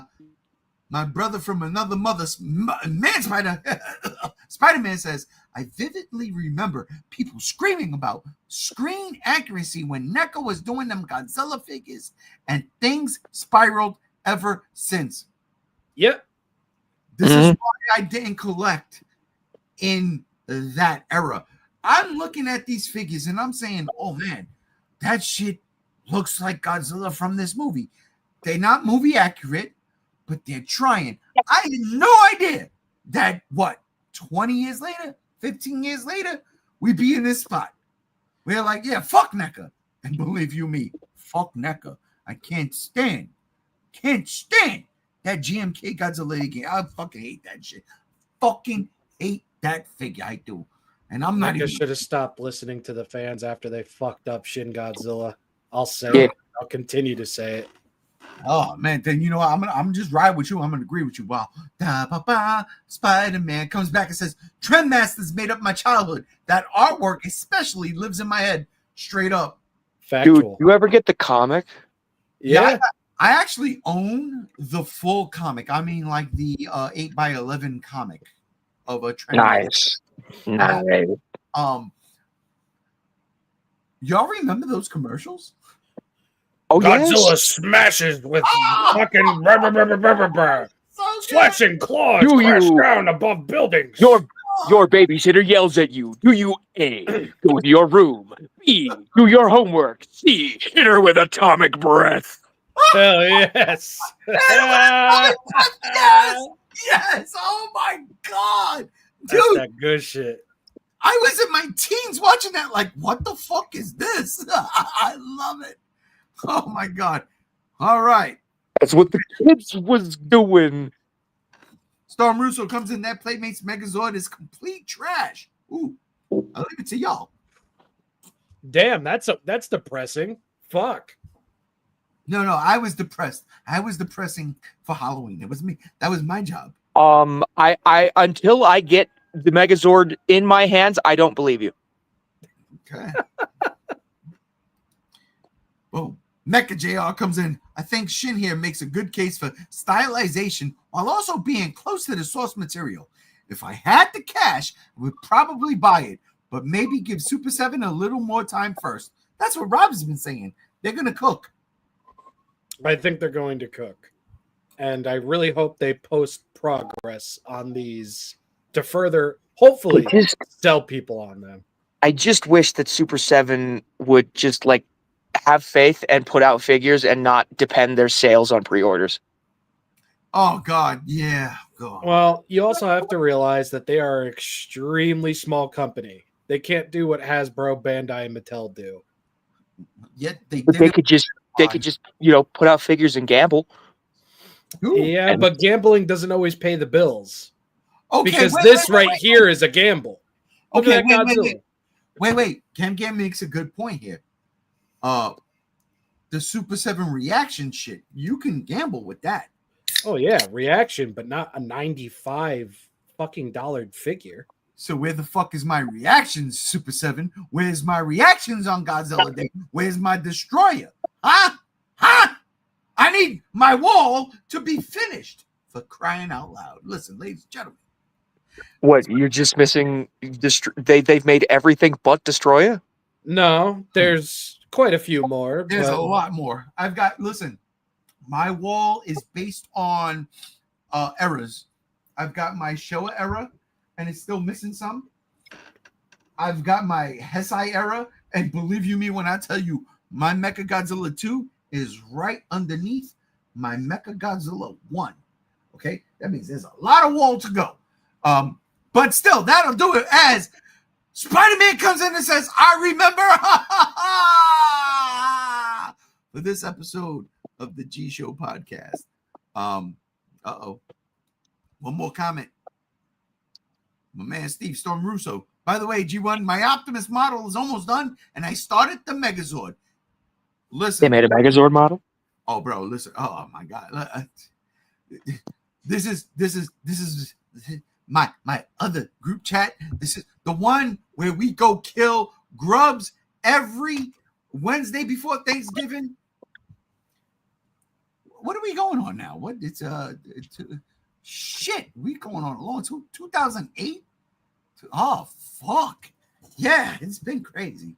It's been crazy. But listen, ladies and gentlemen, that'll do it for this episode of the Geek Out. I want to thank, of course, the co-host, literally, for being here today. So I'm gonna start with you, starting because you were here first. Gam Z1, thank you for joining us. Thank you for having me. Once again, happy belated Godzilla Day to everybody. There were so many more figures that were talked about that we didn't even get to. I'm excited for all of it. Friggin', I need to get the money to get the giant condor. Fucking thank you. Yeah, there he is. You had him. I love that. Thank you. Thank you so much for having me.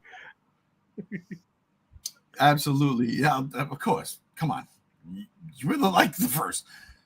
Also, Rob, seriously, thank you, my brother, for joining us today. Of course, as I always say, I look forward to it every single week, especially after Monday. It's always a love, a joy, and a pleasure chatting with y'all about whatever have you. Love it. All right. And that'll do it for this episode of the Geek Out. Ladies and gentlemen, we are out of here. But before we go, Gams, I want to do a caw on 3. So alrighty, count us down. We are gonna go in 3, 2, 1.